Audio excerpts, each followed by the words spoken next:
Hi friends, ಎಲ್ರಿಗೂ ನಮಸ್ಕಾರ. ಜ್ಞಾನಗಂಗೋತ್ರಿ ಸಂಸ್ಥೆಯ ಇನ್ಕ್ವೆಸ್ಟ್ ಪ್ರಚಲಿತ ಘಟನೆಗಳ ಸರಣಿಗೆ ತಮ್ಮೆಲ್ಲರಿಗೂ ಮತ್ತೊಮ್ಮೆ ಸ್ವಾಗತ. ಸೊ ಇವತ್ತು ನಾವು ಸಂಚಿಕೆ ಸಂಖ್ಯೆ 909 ಡಿಸ್ಕಸ್ ಮಾಡ್ತಾ ಇದ್ದೇವೆ. ದಿನಾಂಕ 11ನೇ ಜುಲೈ 2025. ಸೊ ಇವತ್ತಿನ ಅಪ್ಡೇಟ್ಸನ್ನು ತಿಳಿಯೋ ಮುನ್ನ ಕಳೆದ ಸಂಚಿಕೆ 2 ಪ್ರಶ್ನೆಗಳ ಉತ್ತರಗಳು, ಪ್ರಶ್ನೆ ಸಂಖ್ಯೆ 1ಕ್ಕೆ ಆಪ್ಷನ್ ಎ ಮತ್ತು ಪ್ರಶ್ನೆ ಸಂಖ್ಯೆ 2ಕ್ಕೆ ಆಪ್ಷನ್ ಬಿ ಸರಿ ಉತ್ತರವಾಗಿರುತ್ತೆ. ಹಾಗಿದ್ರೆ ಇವತ್ತಿನ ಮೊದಲನೇ ಪ್ರಶ್ನೆಗೆ ಬರೋಣ. ಸುಯೇಜ್ ಕಾಲುವೆ ಮತ್ತು ಸುಯೇಜ್ ನಗರ ಯಾವ ದೇಶದಲ್ಲಿದೆ? Where are the Suez canal and the city of Suez located? So ಈ ಪ್ರಶ್ನೆಗೆ ಸರಿಯಾದ ಉತ್ತರ ಸುಯೇಜ್ ಕ್ಯಾನಲ್ ಆಗಿರ್ಬೋದು ಅಥವಾ ಸುಯೇಜ್ ಸಿಟಿ ಆಗಿರ್ಬೋದು. ಸೊ ಇವೆರಡೂ ಕೂಡ ಲೊಕೇಟ್ ಆಗಿರ್ತಕ್ಕಂಥ ರಾಷ್ಟ್ರ ಯಾವುದು ಅಂದರೆ ಈಜಿಪ್ಟ್ನಲ್ಲಿ ಲೊಕೇಟ್ ಆಗಿರ್ತಕ್ಕಂಥ ಒಂದು ಕೆನಾಲನ್ನು ನಾವು ಸುಯೇಜ್ ಕೆನಾಲ್ ಅಂತ ಹೇಳ್ತೇವೆ. ಸೊ ಇದರ ಬಗ್ಗೆ ನಾವು ಪ್ರಶ್ನೆಯನ್ನು ಕೊಡಲಿಕ್ಕೆ ಕಾರಣ ಏನು ಅಂದರೆ, ಸೊ ಒಂದು ವೆರಿ ಇಂಪಾರ್ಟೆಂಟ್ ಅಪ್ಡೇಟನ್ನು ನಾನಿಲ್ಲಿ ಡಿಸ್ಕಸ್ ಮಾಡ್ತಾ ಇದ್ದೇನೆ. ಸೊ ಈ ಒಂದು ರೆಡ್ ಸೀಗೆ ಸಂಬಂಧಪಟ್ಟಂತೆ, ಹೌತೀಸ್ಗಳಿಗೆ ಸಂಬಂಧಪಟ್ಟಂತೆ, ಯೆಮೆನ್ಗೆ ಸಂಬಂಧಪಟ್ಟಂತೆ, ಇರಾನ್ಗೆ ಸಂಬಂಧಪಟ್ಟಂತೆ, ಟ್ರೇಡ್ಗೆ ಸಂಬಂಧಪಟ್ಟಂತೆ ಎಲ್ಲ ಮಾಹಿತಿಯನ್ನು ನಾನು ಜಿಯೋಪೊಲಿಟಿಕಲ್ ಇಶ್ಯೂಸನ್ನು ಈ ಒಂದು ಆರ್ಟಿಕಲ್ ಅಲ್ಲಿ ಡಿಸ್ಕಸ್ ಮಾಡ್ತಾ ಇದ್ದೇನೆ. ಸೊ ಇದು ಬಹಳ ಇಂಪಾರ್ಟೆಂಟ್ ಆಗುತ್ತೆ. ಕಾರಣ ಏನು ಅಂದರೆ, ಸೊ ಇದು ಇತ್ತೀಚೆಗೆ ಬಹಳ ಸುದ್ದಿಯಲ್ಲಿರ್ತಕ್ಕಂಥ ರಾಷ್ಟ್ರ ಮತ್ತು ಬಹಳ ಸುದ್ದಿಯಲ್ಲಿರ್ತಕ್ಕಂಥ ಒಂದು ರೆಡ್ ಸಿ ಬಗ್ಗೆ ನಾನಿಲ್ಲಿ ಡಿಸ್ಕಸ್ ಮಾಡ್ತಾ ಇದ್ದೇನೆ. ಸೊ ಇರಾನ್ ಮತ್ತು ಇಸ್ರೇಲ್ ಯುದ್ಧ ಏನು ನಡೆದಿರುತ್ತೆ, ಸೊ ಅದಾದ ನಂತರ ಕೂಡ ಇದರ ಬಗ್ಗೆ ಯಾವುದೇ ರೀತಿಯ ಅಪ್ಡೇಟ್ಗಳು ಇನ್ನೂ ಕಡಿಮೆ ಆಗಿಲ್ಲ. ಬಿಕಾಸ್ ರೀಸೆಂಟ್ಲಿ ಈ ಒಂದು ರೆಡ್ ಸಿ ಅಲ್ಲಿ ಬರ್ತಾ ಇರ್ತಕ್ಕಂಥ ಒಂದು ವೆಸಲ್ ಅನ್ನ ಹೌತೀಸ್ಗಳು ಅಟ್ಯಾಕ್ ಮಾಡಿ ಅದನ್ನ ಡಿಸ್ಟ್ರಾಯ್ ಮಾಡಿರ್ತಾರೆ. ಸೊ ಹೌತೀಸ್ಗಳು ಯಾರು, ಅವ್ರು ಯಾಕೆ ರೆಡ್ ಸಿ ಅಲ್ಲಿ ತಮ್ಮ ಪ್ರಾಬಲ್ಯವನ್ನ ತೋರಿಸ್ತಾ ಇದ್ದಾರೆ, ಅವ್ರಿಗೆ ಯಾರು ಸಪೋರ್ಟ್ ಮಾಡ್ತಾ ಇದ್ದಾರೆ? ಸೊ ಎಲ್ಲ ಮಾಹಿತಿಯನ್ನ ನಾವಿಲ್ಲಿ ಮ್ಯಾಪ್ಗಳ ಮುಖಾಂತರ ಅರ್ಥ ಮಾಡ್ಕೊಳ್ಳೋಣ. ಅದ್ರ ಜೊತೆಗೆ ಇವರ ಒಂದು ಇತಿಹಾಸವನ್ನ, ಹೇಗೆ ಇವರು ಸ್ಟಾರ್ಟ್ ಆದ್ರು ಎಲ್ಲವನ್ನ ಕೂಡ ಸೊ ಈ ಒಂದು ಆರ್ಟಿಕಲ್ ಅಲ್ಲಿ ನಾವು ಸಂಪೂರ್ಣವಾಗಿ ಡಿಸ್ಕಸ್ ಮಾಡೋಣ. ಸೊ ಇದು ವರ್ಲ್ಡ್ ಮ್ಯಾಪ್ ಆಗಿರುತ್ತೆ. ಈ ಒಂದು ವರ್ಲ್ಡ್ ಮ್ಯಾಪ್ ಅಲ್ಲಿ ನಾವು ಏಷ್ಯಾವನ್ನ ನಾವಿಲ್ಲಿ ನೋಡ್ಬೋದಾಗಿರುತ್ತೆ, ಆಫ್ರಿಕಾವನ್ನ ನಾವಿಲ್ಲಿ ನೋಡ್ಬೋದಾಗಿರುತ್ತೆ, ಸೊ ಅಮೆರಿಕಾ, ನಾರ್ತ್ ಅಮೆರಿಕಾ ಮತ್ತೆ ಸೌತ್ ಅಮೆರಿಕಾ. ಸೊ ಈ ಭಾಗದಲ್ಲಿ ಇರ್ತಕ್ಕಂಥ ಒಂದು ಸಿ ಅನ್ನ ನಾವೇನಂತ ಕರಿತೀವಿ ಅಂದ್ರೆ ರೆಡ್ ಸಿ ಅಂತ ಕರಿತೇವೆ. ಈ ರೆಡ್ ಸಿ ಅಂತಕ್ಕಂಥದ್ದು ಟ್ರೇಡ್ ಪರ್ಪಸ್ಗಾಗಿ ಬಹಳ ಸ್ಟ್ರಾಟಜಿಕಲಿ ಇಂಪಾರ್ಟೆಂಟ್ ಆಗಿರುತ್ತೆ. ಯಾರಿಗೆ ಅಂದ್ರೆ ಯುರೋಪಿಯನ್ಸ್ಗೆ ಇದು ಬಹಳ ಇಂಪಾರ್ಟೆಂಟ್ ಆಗಿರುತ್ತೆ. ಬಿಕಾಸ್ ಇದರ ಮುಖಾಂತರ ಅವರು ಇಂಡಿಯನ್ ಓಷನ್ಗೆ ತಲುಪಬೇಕಾಗಿದ್ದರೆ ಸೊ ರೆಡ್ ಸಿ ಮುಖಾಂತರ ಅವರು ಸುಲಭವಾಗಿ ಟ್ರಾವೆಲ್ ಮಾಡಬಹುದಾಗಿರುತ್ತೆ. ಸಪೋಸ್ ರೆಡ್ ಸಿ ಏನಾದರೂ ಬ್ಲಾಕ್ ಆದರೆ ಅವರು ಈ ಒಂದು ಮಾರ್ಗದ ಮುಖಾಂತರ ಅವರು ಟ್ರಾವೆಲ್ ಮಾಡಬೇಕಾಗಿರುತ್ತೆ. ಸೊ ಇದು ಲಾಂಗೆಸ್ಟ್ ರೂಟ್ ಆಗಿರುತ್ತೆ. ಬಟ್ ಅಮೆರಿಕಾಗೆ ನಾರ್ತ್ ಅಮೆರಿಕಾ ಆಗಿರ್ಬೋದು ಅಥವಾ ಸೌತ್ ಅಮೆರಿಕಾ ಆಗಿರ್ಬೋದು, ಸೊ ಈ ರೆಡ್ ಸಿ ಮೇಲೆ ಅಷ್ಟೊಂದು ಡಿಪೆಂಡ್ ಆಗ್ತಕ್ಕಂಥ ಅವಶ್ಯಕತೆ ಇಲ್ಲ. ಬಿಕಾಸ್ ಇವರು ಪೆಸಿಫಿಕ್ ಓಷನ್ನ ಮುಖಾಂತರ ಇವರು ಟ್ರೇಡ್ ಅನ್ನ ಮಾಡಬಹುದಾಗಿರುತ್ತೆ. ಅಂಡ್ ರಿವರ್ಸ್ ಟ್ರೇಡ್ ಕೂಡ, ಫಾರ್ ಎಕ್ಸಾಂಪಲ್ ನಾವು ಏಷ್ಯಾದಿಂದ ನಾವು ಟ್ರೇಡ್ ಮಾಡಬೇಕಾಗಿದ್ರೆ ಈ ರೆಡ್ ಸಿ ಮುಖಾಂತರ ನಾವು ಯುರೋಪ್ಗೆ ಸುಲಭವಾಗಿ ನಾವು ಟ್ರಾವೆಲ್ ಮಾಡಬಹುದಾಗಿರುತ್ತೆ. ಸೊ ಅದರಿಂದ ರೆಡ್ ಸಿ ಅಂತಕ್ಕಂಥದ್ದು ವೆರಿ ಇಂಪಾರ್ಟೆಂಟ್ ಟ್ರೇಡ್ ರೂಟ್ ಆಗಿ ನಾವು ಗಮನಿಸಬಹುದಾಗಿರುತ್ತೆ. ಹಾಗಿದ್ರೆ ಈಗ ಆಗಿರ್ತಕ್ಕಂಥ ಅಪ್ಡೇಟ್ಸ್ಗಳೇನು ಅಂತ ನಾವಿಲ್ಲಿ ಡಿಸ್ಕಸ್ ಮಾಡೋದಾದ್ರೆ, ಫಸ್ಟ್ ರೆಡ್ ಸಿ ನ ಜಿಯೋಗ್ರಫಿ, ಅದರ ನೈಬರಿಂಗ್ ಕಂಟ್ರೀಸ್ ಮತ್ತೆ ಅದರ ಪ್ರಾಮುಖ್ಯತೆ ಏನು ಅಂತ ನಾವಿಲ್ಲಿ ಡಿಸ್ಕಸ್ ಮಾಡೋಣ. ಸೊ ಈ ಭಾಗದ ಬ್ಲೂ ಪ್ಯಾಚ್ ಅನ್ನ ನಾವೇನ್ ನೋಡ್ತಾ ಇದ್ದೇವೆ, ಸೊ ಇದನ್ನ ನಾವೇನಂತ ಕರಿತೀವಿ ಅಂದ್ರೆ ರೆಡ್ ಸಿ ಅಂತ ಕರಿತೇವೆ. So this is what is called as red sea.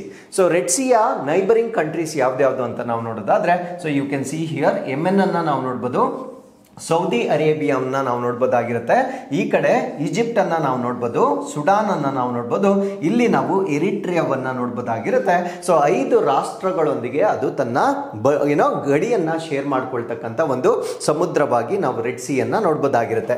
So ಇಲ್ಲಿ ಜಿಬೋಟಿ ಅಂತ ಒಂದು ಕಂಟ್ರಿ ಬರುತ್ತೆ. ಸೊ ಆಕ್ಚುಲಿ ಈ ಮ್ಯಾಪ್ ಅನ್ನ ನೋಡೋದಾದ್ರೆ ಜಿಬೋಟಿ ಕೂಡ ರೆಡ್ ಸಿಗೆ ಕನೆಕ್ಟ್ ಆಗುತ್ತೆ ಅಂತ ಅನ್ಸುತ್ತೆ. ಬಟ್ ಜಿಬೋಟಿ ರೆಡ್ ಸಿಗೆ ಕನೆಕ್ಟ್ ಆಗೋದಿಲ್ಲ. ಬಟ್ ಅದು ಬಾಬ್ ಅಲ್ ಮಂಡೇಬ್ ಅಂತ ಒಂದು ಸ್ಟ್ರೇಟ್ ಬರುತ್ತೆ. ಸೊ ಈ ಮಧ್ಯದಲ್ಲಿ ಒಂದು ಕೊಲ್ಲಿ ಬರುತ್ತೆ. ಆ ಕೊಲ್ಲಿಯನ್ನ ನಾವು ಬಾಬ್ ಅಲ್ ಮಂಡೇಬ್ ಅಂತ ಹೇಳ್ತೇವೆ.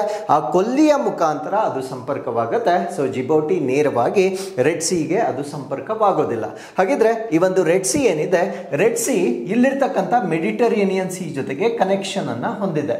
ಮೆಡಿಟರೇನಿಯನ್ ಸಿಗೂ ರೆಡ್ ಸಿಗೂ ಇರ್ತಕ್ಕಂಥ ಕನೆಕ್ಷನ್ ಅನ್ನ ನಾವೇನಂತ ಕರಿತೀವಿ ಅಂದ್ರೆ ಸುಯೇಜ್ ಕೆನಾಲ್ ಅಂತ ಕರಿತೇವೆ. ಸೊ ಈ ಒಂದು ಸುಯೇಜ್ ಕೆನಾಲ್ ಅಂತಕ್ಕಂಥದ್ದು ಇದು ನಾವು ನ್ಯಾಚುರಲ್ ಆಗಿ ಇರ್ತಕ್ಕಂಥ ಒಂದು ಕೊಲ್ಲಿ ಆಗಿರೋದಿಲ್ಲ, ಇದು ಮಾನವ ನಿರ್ಮಿತವಾಗಿರ್ತಕ್ಕಂಥ ಕೊಲ್ಲಿ ಆಗಿರುತ್ತೆ. ಸೊ ಇದನ್ನ ಮೆಡಿಟರೇನಿಯನ್ ಸಿ ಮತ್ತೆ ರೆಡ್ ಸಿ ಇವೆರಡನ್ನ ಕನೆಕ್ಟ್ ಮಾಡಲಿಕ್ಕೆ ಮಾಡಿರ್ತಕ್ಕಂಥ ಒಂದು ಕೊಲ್ಲಿಯಾಗಿ ನಾವು ನೋಡ್ಬೋದಾಗಿರುತ್ತೆ. ಹಾಗಿದ್ರೆ ಈ neighbouring countries of red C ಅನ್ನ ನೆನ್ಪಿಟ್ಕೊಳ್ಳೋದಕ್ಕೆ ಒಂದು ಕೋಡ್ ಏನು ಅಂದ್ರೆ ಐಸ್ ಅಂತ ನೀವು ನೆನ್ಪಿಟ್ಕೊಳ್ಳಿ. ಯಾಕಂದ್ರೆ ಇದು ಕಣ್ಣಿನ ಆಕಾರವನ್ನ ಹೊಂದಿರುತ್ತೆ. ISS ಅಂತ ನೆನ್ಪಿಟ್ಕೊಳ್ಳಿ. ಐಸ್ ಪ್ಲೂರಲ್ ಬರ್ದು ಒಂದು ಎಸ್ ಅನ್ನ ನೀವು ಎಕ್ಸ್ಟ್ರಾ ಸೇರಿಸಬೇಕಾಗಿರುತ್ತೆ. ಸೊ ಈ ಫಾರ್ ಈಜಿಪ್ಟ್, ಅದಾದ್ಮೇಲೆ ಯೆಮೆನ್, ಅದಾದ್ಮೇಲೆ ಎರಿಟ್ರಿಯಾ, ದೆನ್ ಸೌದಿ ಅರೇಬಿಯಾ ಮತ್ತೆ ಈ ಒಂದು ಸುಡಾನ್, ಸೊ ಇಷ್ಟು ರಾಷ್ಟ್ರಗಳೊಂದಿಗೆ ತನ್ನ ಗಡಿಯನ್ನ ಶೇರ್ ಮಾಡ್ಕೊಂಡಿರ್ತಕ್ಕಂಥ ಒಂದು ಸಿ ಆಗಿರುತ್ತೆ.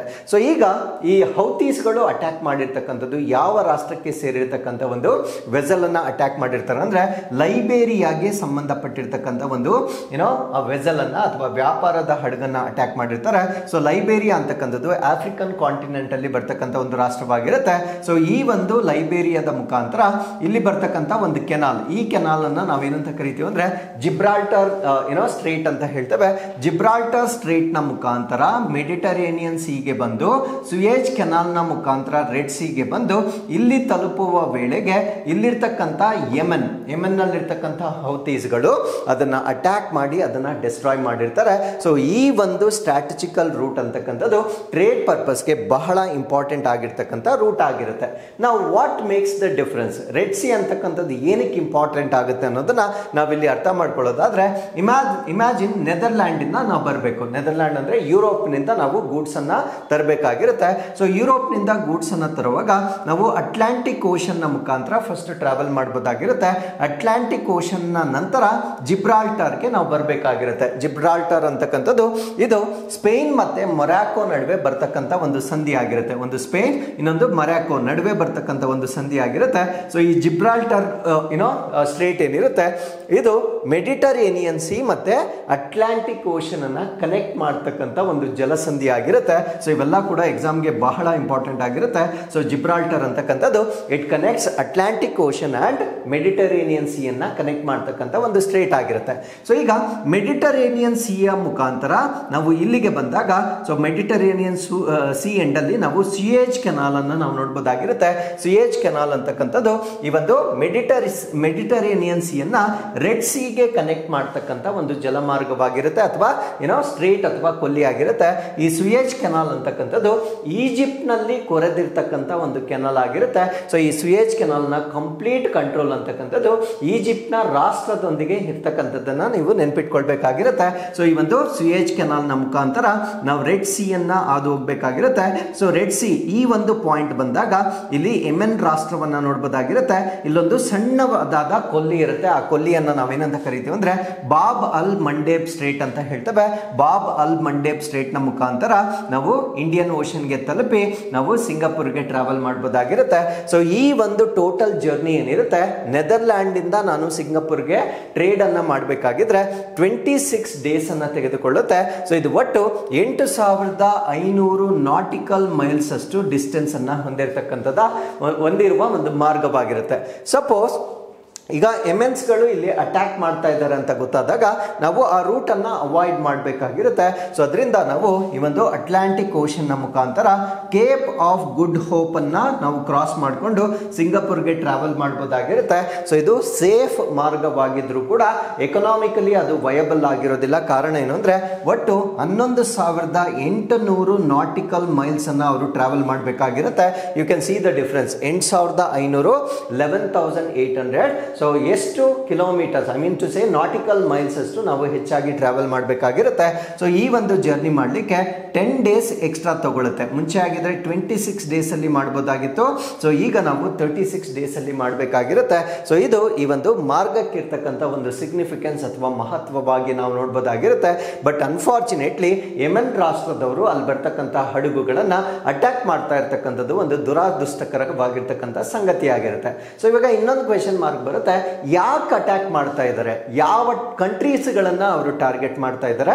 ಸೊ ಅದನ್ನು ಕೂಡ ನಾವಿಲ್ಲಿ ಮುಂದೆ ಡಿಸ್ಕಸ್ ಮಾಡ್ತಾ ಬರೋಣ. ಹಾಗಿದ್ರೆ ಇವರು ಅಟ್ಯಾಕ್ ಮಾಡಿರ್ತಕ್ಕಂಥದ್ದು ಅಂದ್ರೆ ಪ್ರಸ್ತುತವಾಗಿ ಈ ಒಂದು ಹೌತೀಸ್ಗಳು ಅಟ್ಯಾಕ್ ಮಾಡಿರ್ತಕ್ಕಂಥ ಒಂದು ಕಾರ್ಗೋ ಲೈಬೇರಿಯನ್ ಕಾರ್ಗೋ ಆಗಿರುತ್ತೆ. ಅಂದ್ರೆ ಲೈಬೇರಿಯಾಗೆ ಸಂಬಂಧಪಟ್ಟಿರ್ತಕ್ಕಂಥ ಒಂದು ವೆಸಲ್ ಆಗಿರುತ್ತೆ. ಆ ಒಂದು ಶಿಪ್ ಅನ್ನ ನಾವೇನಂತ ಕರಿತೀವಿ ಅಂದ್ರೆ ಎಟರ್ನಿಟಿ ಸಿ ಅಂತ ಹೇಳ್ತೇವೆ. ಈ ಎಟರ್ನಿಟಿ ಸಿ ಅನ್ನ ರೆಡ್ ಸಿ ಅಲ್ಲಿ ಕೆಂಪು ಸಮುದ್ರದಲ್ಲಿ ಅಟ್ಯಾಕ್ ಮಾಡಿ 2 ದಿನಗಳ ಕಾಲ ಸತತವಾಗಿ ಅದನ್ನ ಅಟ್ಯಾಕ್ ಮಾಡುವ ಮುಖಾಂತರ ಸೊ ಅದು ಸಂಪೂರ್ಣವಾಗಿ ಮುಳುಗು ಹೋಗುವಂತೆ ಮಾಡಲಾಗಿರುತ್ತೆ.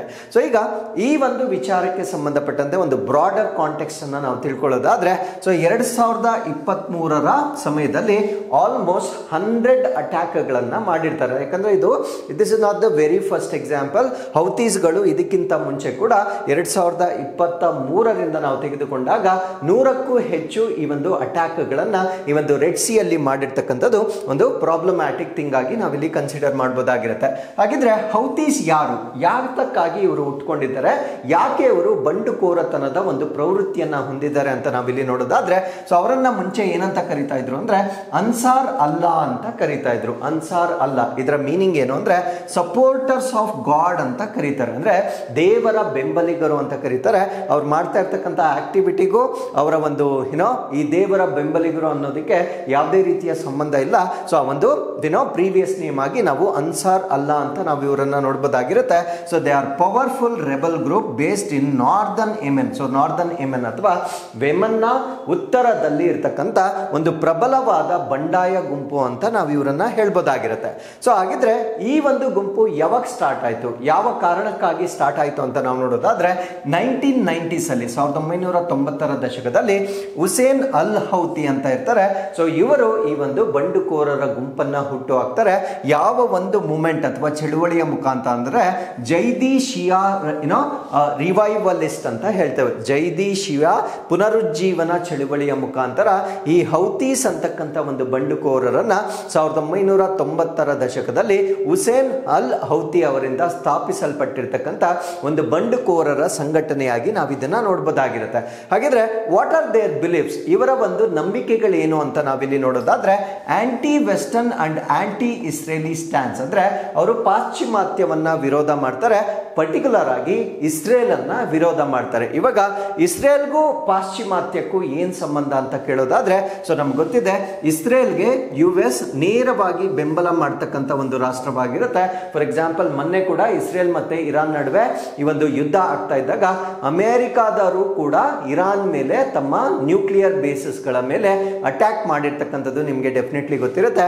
ಹಾಗಿದ್ರೆ ಅಮೆರಿಕಾದವರು ಇರಾನ್ ಮೇಲೆ ಏನ್ ಅಟ್ಯಾಕ್ ಮಾಡಿರ್ತಾರೆ, ಆ ಒಂದು ಆಪರೇಷನ್ಗೆ ಏನಂತ ಹೆಸರಿಟ್ಟಿದ್ರು ಅನ್ನೋದನ್ನ ಸೊ ನೀವು ನಮಗೆ ಕಮೆಂಟ್ಸ್ ಅಲ್ಲಿ ತಿಳಿಸಬಹುದಾಗಿರುತ್ತೆ. ಸೊ ಅದರಿಂದ ಈ ಹೌತೀಸ್ಗಳು ಕೇವಲ ಇಸ್ರೇಲ್ ಮೇಲೆ ತಮ್ಮ ವೈರತ್ವವನ್ನ ಹೊಂದಿರೋದಿಲ್ಲ, ಅದ್ರ ಜೊತೆಗೆ ವೆಸ್ಟರ್ನ್ ಅಥವಾ ಪಾಶ್ಚಿಮಾತ್ಯ ರಾಷ್ಟ್ರಗಳ ಮೇಲೆ ಕೂಡ ತಮ್ಮ ವೈರತ್ವವನ್ನ ಹೊಂದಿರ್ತಾರೆ. ಸೊ ಇವರಿಗೆ ಸಂಬಂಧಪಟ್ಟಿರ್ತಕ್ಕಂಥ ಯಾವುದೇ ಟ್ರೇಡ್ ವೆಸಲ್ಸ್ ಅಲ್ಲಿಗೆ ಬಂದಾಗ ಸೊ ಅದನ್ನ ಅಟ್ಯಾಕ್ ಮಾಡಿ ಡಿಸ್ಟ್ರಾಯ್ ಮಾಡ್ತಾ ಇರ್ತಕ್ಕಂಥದ್ದನ್ನ ನಾವು ಇತ್ತೀಚಿನ 2-3 ವರ್ಷಗಳಿಂದ ಬಹಳ ಹೆಚ್ಚಾಗಿ ಆಗ್ತಾ ಇರ್ತಕ್ಕಂಥದ್ದನ್ನ ನಾವು ಗಮನಿಸಬಹುದಾಗಿರುತ್ತೆ.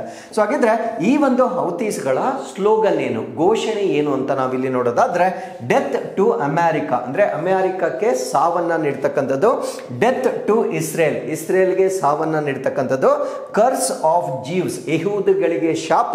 ಮತ್ತೆ ವಿಕ್ಟರಿ ಟು ಇಸ್ಲಾಂ, ಇಸ್ಲಾಂಗೆ ಜಯ ಅಂತಕ್ಕಂಥ ಒಂದು ಘೋಷಣೆ ಈ ಒಂದು ಹೌತೀಸ್ಗಳ ಘೋಷಣೆಯಾಗಿ ನಾವು ನೋಡಬಹುದಾಗಿರುತ್ತೆ. ಸೊ ಹಾಗಿದ್ರೆ ಇವ್ರಿಗೆ ಯಾರು ಸಪೋರ್ಟ್ ಮಾಡ್ತಾ ಇದ್ದಾರೆ, ಸೊ ಬಂಡುಕೋರರಾಗಿರೋದ್ರಿಂದ ಯಾರು ಇವರಿಗೆ ಬೆಂಬಲವನ್ನ ಮಾಡ್ತಾ ಇದ್ದಾರೆ ಅಂದ್ರೆ ಸೊ ಈ ಒಂದು ಹೌತೀಸ್ಗಳನ್ನ ಇರಾನ್ ಬೆಂಬಲ ಮಾಡ್ತಾ ಇದೆ. ಅಂಡ್ ಇರಾನ್ ಕೇವಲ ಹೌತೀಸ್ಗಳನ್ನ ಮಾತ್ರ ಬೆಂಬಲ ಮಾಡ್ತಾ ಇಲ್ಲ, 3 ವಿವಿಧ ಪಂಗಡಗಳನ್ನ ಅವರು ಸಪೋರ್ಟ್ ಮಾಡ್ತಾ ಇದ್ದಾರೆ ಫಾರ್ ದಿ ಸೇಮ್ ಕಾಸ್, ಅಂದ್ರೆ ಒಂದು ಕಾಮನ್ ಅಥವಾ ಒಂದು ಸಾಮಾನ್ಯ ಕಾರಣಕ್ಕಾಗಿ 3 ಬಂಡುಕೋರರನ್ನ ಅವರು ಸಪೋರ್ಟ್ ಮಾಡ್ತಾ ಇರ್ತಾರೆ. ಸೊ ಆ 3 ಬಂಡುಕೋರರನ್ನ ಒಟ್ಟಿಗೆ ಸೇರಿಸಿ ನಾವೇನಂತ ಕರಿತೀವಿ ಅಂದ್ರೆ ಆಕ್ಸಿಸ್ ಆಫ್ ರೆಸಿಸ್ಟೆನ್ಸ್ ಅಂತ ಕರಿತೇವೆ, ಅಂದ್ರೆ ಪ್ರತಿರೋಧದ ಅಕ್ಷ ಅಂತ ಕರಿತೇವೆ.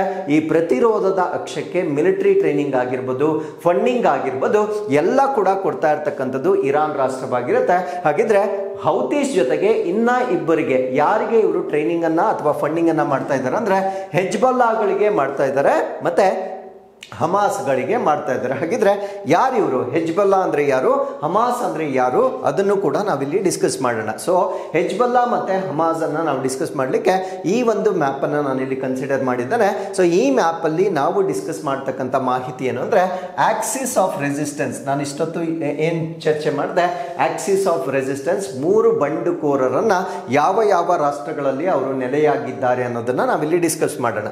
So once again same red C ಅನ್ನ ನಾವಿಲ್ಲಿ ನೋಡಬಹುದಾಗಿರುತ್ತೆ. ಸೊ ಇದು ಕೆಂಪು ಸಮುದ್ರವಾಗಿರುತ್ತೆ. ಇಲ್ಲಿ ಯೆಮೆನ್ ರಾಷ್ಟ್ರವನ್ನ ನೋಡಬಹುದಾಗಿರುತ್ತೆ. ಸೊ ನಮ್ಗೆ ಗೊತ್ತು ಹೌತೀಸ್ ಇರ್ತಕ್ಕಂಥದ್ದು ಯೆಮೆನ್ ರಾಷ್ಟ್ರದಲ್ಲಿ ಹೌತೀಸ್ ಆರ್ ಸಿಚುಯೇಟೆಡ್. ಅದಾದ್ಮೇಲೆ ಇರಾನ್ ರಾಷ್ಟ್ರವನ್ನ ನೀವು ಇಲ್ಲಿ ನೋಡಬಹುದಾಗಿರುತ್ತೆ. So we can see Iran here. ಅದಾದ್ಮೇಲೆ ಇನ್ನೊಂದು ಪಂಗಡವನ್ನ ನಾವೇನಂತ ಕರಿತೀವಿ ಅಂದ್ರೆ ಹೆಜ್ಬುಲ್ಲಾಸ್ ಅಂತ ಕರಿತೇವೆ. ಫಾರ್ ಎಕ್ಸಾಂಪಲ್ ಇಲ್ಲಿ ನೋಡಿ, ಇಲ್ಲಿ ನಾವು ಲೆಬನನ್ ರಾಷ್ಟ್ರವನ್ನ ನೋಡ್ಬೋದಾಗಿರುತ್ತೆ. ಈ ಎಂಟೈರ್ ಪೀಸ್ ಏನಿದೆ ಇದನ್ನ ನಾವು ಝೂಮ್ ಔಟ್ ಮಾಡಿದಾಗ, ಯಾಕಂದ್ರೆ ಅದು ತುಂಬಾ ಚಿಕ್ಕದಾಗಿರೋದ್ರಿಂದ ಸೊ ಇಲ್ಲಿ ನಾವು ಝೂಮ್ ಔಟ್ ಮಾಡಿಕೊಂಡು ಅದನ್ನ ಡಿಸ್ಕಸ್ ಮಾಡ್ತಾ ಇದ್ದೇನೆ. ಸೊ ಇಲ್ಲಿ ಲೆಬನನ್ ರಾಷ್ಟ್ರದಲ್ಲಿ ಇರ್ತಕ್ಕಂಥ ಬಂಡುಕೋರರನ್ನ ನಾವೇನಂತ ಕರಿತೀವಿ ಅಂದ್ರೆ ಹೆಜ್ಬೊಲ್ಲಾ ಅಂತ ಕರಿತೇವೆ. ಸೊ ಇವರನ್ನೂ ಕೂಡ ಸಪೋರ್ಟ್ ಮಾಡ್ತಾ ಇರ್ತಕ್ಕಂಥದ್ದು ಇರಾನ್ ರಾಷ್ಟ್ರದವರು. ಯಾಕೆ ಸರ್ ಲೆಬನನ್ ನಲ್ಲಿ ಇರೋರಿಗೆ ಅಥವಾ ಲೆಬನನ್ ನಲ್ಲಿ ಇರ್ತಕ್ಕಂಥ ಹೆಜ್ಬುಲ್ಲಾಗೆ ಅವರು ಸಪೋರ್ಟ್ ಮಾಡ್ತಾ ಇದ್ದಾರೆ ಅಂದ್ರೆ, ಸೊ ಲೆಬನನ್ ಯಾವುದಕ್ಕೆ ಹತ್ತಿರವಾಗಿರುತ್ತೆ ಅಂದ್ರೆ ಇಸ್ರೇಲ್ಗೆ ಹತ್ತಿರವಾಗಿರ್ತಕ್ಕಂಥ ರಾಷ್ಟ್ರವಾಗಿರುತ್ತೆ. ಸೊ ಅದರಿಂದ ಇಸ್ರೇಲ್ಗೆ ಟ್ರಬಲ್ ಮಾಡ್ತಕ್ಕಂಥದ್ದು ಅವರ ಉದ್ದೇಶವಾಗಿರುತ್ತೆ. ಅದಾದ್ಮೇಲೆ ಈ ಭಾಗದಲ್ಲಿ ಗಾಜಾ ಸ್ಟ್ರಿಪ್ ಬರುತ್ತೆ. ಸೊ ಈ ಗಾಜಾ ಸ್ಟ್ರಿಪ್ ಅಲ್ಲಿ ಇರ್ತಕ್ಕಂಥವ್ರನ್ನ ನಾವೇನಂತ ಕರಿತೀವಿ ಅಂದ್ರೆ ಹಮಾಸ್ ಅಂತ ಕರಿತೇವೆ. ಸೊ ಈ ಒಂದು ಹಮಾಸ್ ರನ್ನ ಕೂಡ ಇರಾನ್ ಸಪೋರ್ಟ್ ಮಾಡ್ತಾ ಇದೆ for the same reason, once again to trouble Israel. ಅಲ್ಲಿರ್ತಕ್ಕಂಥ ಇಸ್ರೇಲ್ ಅನ್ನ ಟ್ರಬಲ್ ಮಾಡಲಿಕ್ಕೆ ಆ ಒಂದು ರಾಷ್ಟ್ರಕ್ಕೆ ಹತ್ತಿರವಾಗಿರ್ತಕ್ಕಂಥ ಹೆಜ್ಬುಲ್ಲಾಗಳನ್ನ, ಅಂಡ್ ಹೆಜ್ಬುಲ್ಲಾಗಳು ಇರ್ತಕ್ಕಂಥ ರಾಷ್ಟ್ರ ಲೆಬನನ್ ಆಗಿರುತ್ತೆ. ಅದಾದ್ಮೇಲೆ ಗಾಜಾ ಸ್ಟ್ರಿಪ್ ಅಲ್ಲಿ ಇರ್ತಕ್ಕಂಥ ಹಮಾಸ್ಗಳನ್ನ ಕೂಡ ಇರಾನ್ ಬೆಂಬಲವನ್ನ ಮಾಡ್ತಾ ಇದೆ.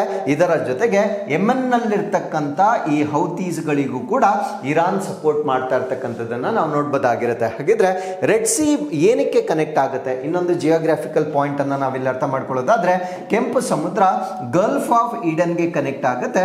ಸೊ ಕೆಂಪು ಸಮುದ್ರ ಗಲ್ಫ್ ಆಫ್ ಈಡನ್ಗೆ ಯಾವ ಒಂದು ಕೊಲ್ಲಿಯ ಮುಖಾಂತರ ಕನೆಕ್ಟ್ ಆಗುತ್ತೆ ಅಂತ ನಿಮಗೆ ಪ್ರಶ್ನೆ ಕೇಳಿದಾಗ ಬಾಬ್ ಎಲ್ ಮಂಡೇಬ್ ಸ್ಟ್ರೇಟ್ ಅಂತ ಗೊತ್ತಿರಬೇಕಾಗಿರುತ್ತೆ. ಬಾಬ್ ಎಲ್ ಮಂಡೇಬ್ ಕೊಲ್ಲಿ ಅಂತ ನಮಗೆ ಗೊತ್ತಿರಬೇಕಾಗಿರುತ್ತೆ. ಬಟ್ ಅನ್ಫಾರ್ಚುನೇಟ್ಲಿ ಈ ಒಂದು ಭಾಗ ಏನಿರುತ್ತೆ, ಸೊ ಇದನ್ನೆಲ್ಲ ಹೌತೀಸ್ಗಳು ಆಕ್ಯುಪೈ ಮಾಡಿರ್ತಕ್ಕಂಥ ಒಂದು ಪ್ರದೇಶವಾಗಿರುತ್ತೆ.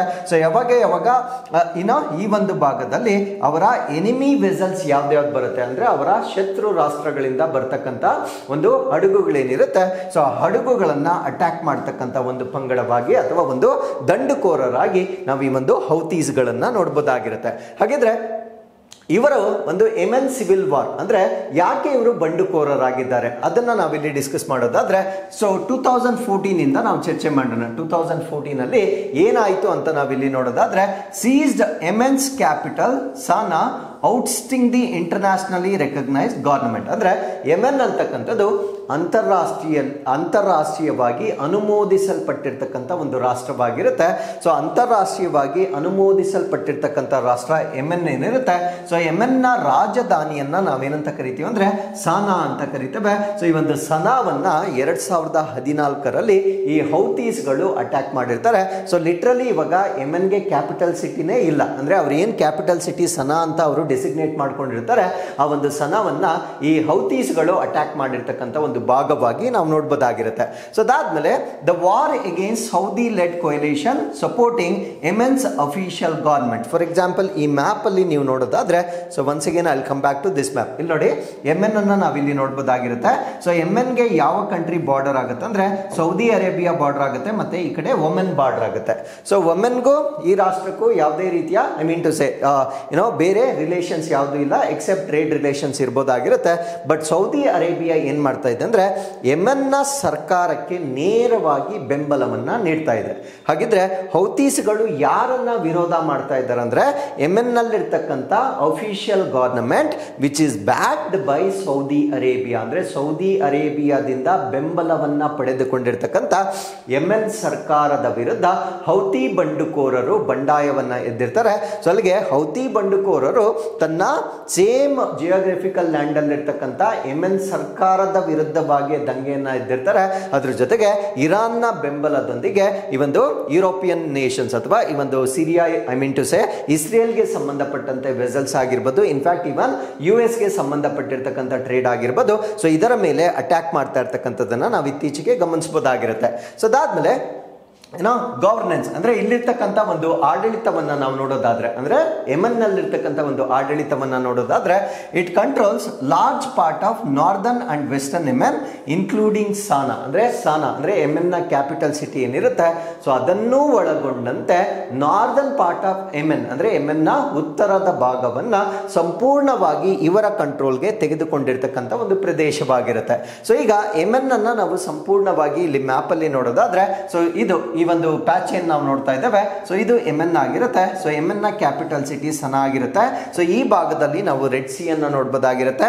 ಇಲ್ಲಿ ಬಾಬ್ ಎಲ್ ಮಂಡೇಬ್ ಅನ್ನ ನೋಡಬಹುದಾಗಿರುತ್ತೆ. ರೆಡ್ ಸಿ ಮತ್ತೆ ಗಲ್ಫ್ ಆಫ್ ಇಡನ್ ಅನ್ನ ಕನೆಕ್ಟ್ ಮಾಡ್ತಕ್ಕಂಥದ್ದು ಬಾಬ್ ಎಲ್ ಮಂಡೇಬ್ ಆಗಿರುತ್ತೆ. ಸೊ ಇದರ ಮುಖಾಂತರ ನಾವು ಇಂಡಿಯನ್ ಓಷನ್ಗೆ ಟ್ರಾವೆಲ್ ಮಾಡಬಹುದಾಗಿರುತ್ತೆ. ಸೊ ಈಗ ಇದೇ ಮ್ಯಾಪ್ ಅನ್ನ ನಾವಿಲ್ಲಿ ನೋಡೋದಾದ್ರೆ, ಸೊ ನೈಬರಿಂಗ್ ಕಂಟ್ರೀಸ್ ಯಾವ್ದ್ಯಾವ್ದು ಅಂತ ಗೊತ್ತಾಯ್ತು. ಸೊ ನಮಗೆ MN ಗೆ ಸೌದಿ ಅರೇಬಿಯಾ ಮತ್ತೆ ಒಮನ್ ಎರಡೂ ಕೂಡ ನೈಬರಿಂಗ್ ಕಂಟ್ರೀಸ್ ಆಗಿರುತ್ತೆ. ಇವಾಗ MN ರಾಷ್ಟ್ರಕ್ಕೆ ಬರೋಣ. ಸೊ ಈ ಮಾರ್ಕ್ ನಾನು ಏನ್ ಮಾಡ್ತಾ ಇದ್ದೇನೆ, ಸೊ ಈ ಕಂಪ್ಲೀಟ್ ಮಾರ್ಕ್ ಅನ್ನ ನಾವೇನಂತ ಕರಿತೀವಿ ಅಂದ್ರೆ MN ಅಂತ ಕರಿತೇವೆ. ಸೊ ಈ ಒಂದು MN ಅಲ್ಲಿ ಈ ಬ್ರೌನ್ ಕಲರ್ ಪ್ಯಾಚ್ ಅನ್ನ ನಾವೇನ್ ನೋಡ್ತಾ ಇದ್ದೀರಾ, so this brown colour patch that we are seeing here. So ಈ ಬ್ರೌನ್ ಕಲರ್ ಪ್ಯಾಚ್ ಅನ್ನ ನಾವೇನಂತ ಕರಿತೀವಿ ಅಂದ್ರೆ ಹೌತೀಸ್ಗಳು ತಮ್ಮ ಒಂದು ಕಂಟ್ರೋಲ್ಗೆ ತೆಗೆದುಕೊಂಡಿರ್ತಕ್ಕಂಥ ಭಾಗವಾಗಿರುತ್ತೆ. ಸೊ ಈ ಒಂದು ಭಾಗದಲ್ಲಿ MN ನ ಕ್ಯಾಪಿಟಲ್ ಸಿಟಿ ಆಗಿರ್ತಕ್ಕಂಥ ಸನಾವನ್ನ ಕೂಡ ನೋಡಬಹುದಾಗಿರುತ್ತೆ. So northern part of MN and this entire part including the capital city ಎಲ್ಲ ಕೂಡ ಹೌತೀಸ್ ಬಂಡುಕೋರರ ತೆಕ್ಕೆಯಲ್ಲಿರ್ತಕ್ಕಂಥ ಒಂದು ಭೂಭಾಗವಾಗಿರುತ್ತೆ.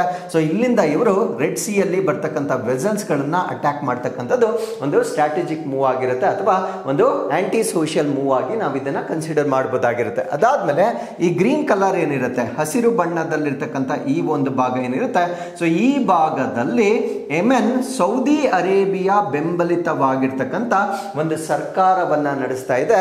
ಈಗ ಸನಾ ಹೌತೀಸ್ಗಳ ಒಂದು ತೆಕ್ಕೆಯಲ್ಲಿ ಇರುವ ಕಾರಣದಿಂದ MN ಒಂದು ಅನ್ಅಫಿಷಿಯಲ್ ಕ್ಯಾಪಿಟಲ್ ಸಿಟಿಯನ್ನ ಮಾಡ್ಕೊಂಡಿರುತ್ತೆ.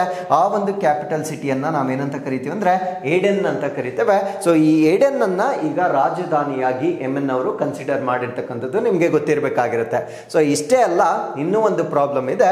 ಅದೇನು ಅಂದ್ರೆ ಈ ಒಂದು ಸಿಮೆಂಟ್ ಕಲರ್ ಪ್ಯಾಚ್, ಇನ್ನೊಂದು ಪ್ಯಾಚ್ ಏನ್ ನೀವು ಇಲ್ಲಿ ನೋಡ್ತಾ ಇದ್ದೀರಾ, ಸೊ ಇಲ್ಲಿರ್ತಕ್ಕಂಥವರನ್ನ ನಾವೇನಂತ ಕರಿತೀವಿ ಅಂದ್ರೆ ಅನ್ಸಾರ್ ಅಲ್ ಶರಿಯಾ ಅಂತ ಹೇಳ್ತೇವೆ. ಸೊ ಇವರು ಅಲ್ ಖೈದಾದಿಂದ ಲಿಂಕ್ ಆಗಿರ್ತಕ್ಕಂಥ ಒಂದು ಪಂಗಡವಾಗಿರುತ್ತೆ. ಸೊ ಅಲ್ಲಿಗೆ ಒಂದು ದೇಶದಲ್ಲಿ ನಾವು 3 ವಿವಿಧ ಪಂಗಡಗಳನ್ನ ನೋಡಬಹುದಾಗಿರುತ್ತೆ.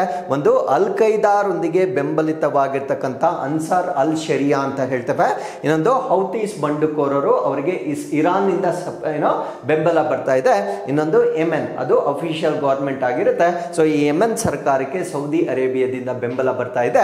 ಸೊ ಇಷ್ಟು 3 ಪಂಗಡಗಳನ್ನ ನಾವು ಈ ಭಾಗದಲ್ಲಿ ನೋಡಬಹುದಾಗಿರುತ್ತೆ. ಸೊ ಈಗ ತುಂಬಾ ಟ್ರಬಲ್ ಮಾಡ್ತಾ ಇರ್ತಕ್ಕಂಥ ಒಂದು ಪಂಗಡ ಹೌತೀಸ್ ಪಂಗಡಗಳಾಗಿರುತ್ತೆ. ಸೊ ಅದು ಇಂಟರ್ನ್ಯಾಷನಲ್ ಟ್ರೇಡ್ಗೆ ಮಾರಕವಾಗಿರ್ತಕ್ಕಂಥದ್ದನ್ನ ನಾವಿಲ್ಲಿ ಗಮನಿಸಬಹುದಾಗಿರುತ್ತೆ. ಸೊ ಈಗ ನಾವು ರೆಡ್ ಸಿ ಬಗ್ಗೆ ಹೆಚ್ಚಿನ ಮಾಹಿತಿನ ತಿಳ್ಕೊಳ್ಳೋದಾದ್ರೆ, ಸೊ ಇದು ಜಿಯೋಪೊಲಿಟಿಕಲಿ ಮತ್ತೆ ಎಕನಾಮಿಕಲಿ ಒಂದು ಲೈಫ್ ಲೈನ್ ಅಂತ ಹೇಳ್ಬೋದಾಗಿರುತ್ತೆ. ಅಂದ್ರೆ ಈ ಭೌಗೋಳಿಕ ರಾಜಕೀಯ ವ್ಯವಸ್ಥೆ ಆಗಿರ್ಬೋದು, ಅದ್ರ ಜೊತೆಗೆ ಎಕನಾಮಿಕಲಿ ಅಂದ್ರೆ ಆರ್ಥಿಕವಾಗಿ ಒಂದು ಜೀವನಾಡಿ ಅಂತ ನಾವು ಇದನ್ನ ಹೇಳ್ಬೋದಾಗಿರುತ್ತೆ. ಸೊ ಇದು currently under intense strain because of ಹೌತೀಸ್ಗಳ ಕಾರಣದಿಂದ ಇದು ಅತ್ಯಂತ ಹೆಚ್ಚಿನ ಒತ್ತಡಕ್ಕೆ ಒಳಪಟ್ಟಿರ್ತಕ್ಕಂಥ ಒಂದು ವಲಯವಾಗಿರುತ್ತೆ.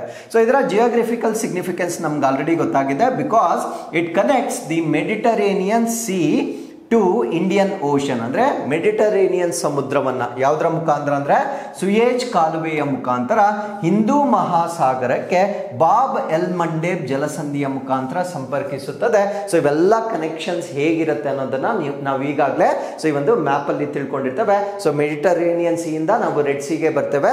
ಸೊ ರೆಡ್ ಸಿ ಇಂದ ನಾವು ಹಿಂದೂ ಮಹಾಸಾಗರಕ್ಕೆ ಕನೆಕ್ಟ್ ಆಗ್ತಕ್ಕಂಥ ಒಂದು ಮಾರ್ಗವಾಗಿ ನಾವು ಇದನ್ನ ಗಮನಿಸಬಹುದಾಗಿರುತ್ತೆ. ಸೊ ರೆಡ್ ಸಿ ನ ಬಾರ್ಡರ್ ನೇಷನ್ಸ್ ಯಾವ್ದ್ಯಾವ್ದು ಅಂತ ಹೇಳೋದಾದ್ರೆ Egypt, Sudan, Eritrea, Saudi Arabia ಮತ್ತು MN ಆಗಿರುತ್ತೆ. ಸೊ ಅಂಡ್ ಇದರ ಕೋಡ್ ಅನ್ನ ಕೂಡ ನಾನು ಆಲ್ರೆಡಿ ಹೇಳಿದ್ದೇನೆ, EYE ಪ್ಲೂರಲ್ ಮಾಡ್ಕೊಳ್ಬೇಕು, ಬಟ್ SS ಬರೆದ್ರೆ ನಿಮ್ಗೆ ಸೊ ಈ ಒಂದು ಕೆಂಪು ಸಮುದ್ರದ ಒಂದು ಬಾರ್ಡರ್ ನೇಷನ್ಸ್ ಅನ್ನ ನಾವು ನೋಡಬಹುದಾಗಿರುತ್ತೆ. ಅಂಡ್ ರಿಮೆಂಬರ್, ಜಿಬೋಟಿ ಬಾರ್ಡರ್ ನೇಷನ್ ಆಗಿ ಬರೋದಿಲ್ಲ, ಬಾಬ್ ಎಲ್ ಮಂಡೇಬ್ ನ ಮುಖಾಂತರ ಅದು ಕೆಂಪು ಸಮುದ್ರಕ್ಕೆ ಕನೆಕ್ಟ್ ಆಗ್ತಕ್ಕಂಥ ಒಂದು ರಾಷ್ಟ್ರವಾಗಿರುತ್ತೆ. ಸೊ ಇದು ಈ ಒಂದು ಗ್ಲೋಬಲ್ ಟ್ರೇಡ್, ಜಾಗತಿಕ ಈ ಒಂದು ಮಾರಾಟ ಅಥವಾ ವ್ಯಾಪಾರ ಏನಿರುತ್ತೆ, ಎಸ್ಪೆಷಲಿ ಒಂದು ಆಯಿಲ್, ಕಚ್ಚಾ ತೈಲದ ಮಾರಾಟ ಆಗಿರ್ಬೋದು, ಈ ಒಂದು ಲಿಕ್ವಿಡ್ ನ್ಯಾಚುರಲ್ ಗ್ಯಾಸ್ ಆಗಿರ್ಬೋದು. ಸೊ ಇವೆಲ್ಲವೂ ಕೂಡ ಕಂಟೈನರ್ಸ್ ನ ಮುಖಾಂತರ, ಹಡಗುಗಳ ಮುಖಾಂತರ ಸಾಗಿಸ್ತಕ್ಕಂಥ ಒಂದು ಪ್ರದೇಶ ಇದಾಗಿರುತ್ತೆ.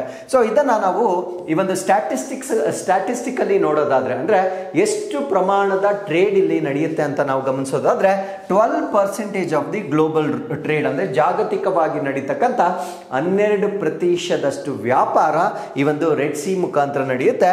And 30% percentage of the container traffic, ಅಂದ್ರೆ ಈ ಒಂದು ಕಂಟೈನರ್ಗಳ ಸಂಚಾರ ಏನಿರುತ್ತೆ ಆ ಒಂದು ಸಂಚಾರದ ಜಾಗತಿಕ 30% ನಿರ್ವಹಿಸ್ತಕ್ಕಂಥ ಒಂದು ಪ್ರದೇಶವಾಗಿ ನಾವು ಈ ಒಂದು ರೆಡ್ ಸಿ ಅನ್ನ ನೋಡಬಹುದಾಗಿರುತ್ತೆ. ಸೊ ಅದರಿಂದ ಇದು ಬಹಳ ಬಹಳ ಸಿಗ್ನಿಫಿಕೆಂಟ್ ಆಗಿರ್ತಕ್ಕಂಥ ಒಂದು ಟ್ರೇಡ್ ರೂಟ್ ಆಗಿ ನಾವು ಗಮನಿಸಬಹುದಾಗಿರುತ್ತೆ. ಹಾಗಿದ್ರೆ ಈ ಒಂದು ಟ್ರೇಡ್ ರೂಟ್ ಅಲ್ಲಿ ಇರ್ತಕ್ಕಂಥ ಪ್ರಮುಖವಾಗಿರ್ತಕ್ಕಂಥ ಚೋಕ್ ಪಾಯಿಂಟ್ಸ್ ಯಾವುದು? ಚೋಕ್ ಪಾಯಿಂಟ್ಸ್ ಅಂದ್ರೆ ಸ್ವಲ್ಪ ನ್ಯಾರೋ ಇರುತ್ತೆ, ಅದ್ರ ಜೊತೆಗೆ ಅಲ್ಲಿ ಯಾರಾದ್ರೂ ಟ್ರಬಲ್ ಮಾಡ್ತಕ್ಕಂಥ ಒಂದು ದಂಡುಕೋರರು ಇರ್ತಾರೆ. ಸೊ ಆ ರೀತಿಯ ಚೋಕ್ ಪಾಯಿಂಟ್ಸ್ ಯಾವ್ದು ರೆಡ್ ಸಿಗೆ ಸಂಬಂಧಪಟ್ಟಂತೆ ಚೋಕ್ ಪಾಯಿಂಟ್ಸ್ ಯಾವ್ದು ಅಂತ ನಾವು ನೋಡೋದಾದ್ರೆ, ಸೊ ಮೊದಲನೇದು ಸುಯಾಜ್ ಕನಲ್. ಸೊ ಇದು ನಾರ್ತ್ ಅಲ್ಲಿ ಇರುತ್ತೆ. ಸೊ ಇದನ್ನ ನಾನು ಆಲ್ರೆಡಿ ಹೇಳಿದ್ದೇನೆ, ಇದು ಶಾರ್ಟ್ಕಟ್ ಬಿಟ್ವೀನ್ ಯುರೋಪ್ ಮತ್ತೆ ಏಷ್ಯಾ. ಸೊ ಇವೆಲ್ಲವನ್ನ ನಾನು ಮ್ಯಾಪ್ ಅಲ್ಲಿ ಆಲ್ರೆಡಿ ತೋರಿಸಿದ್ದೇನೆ.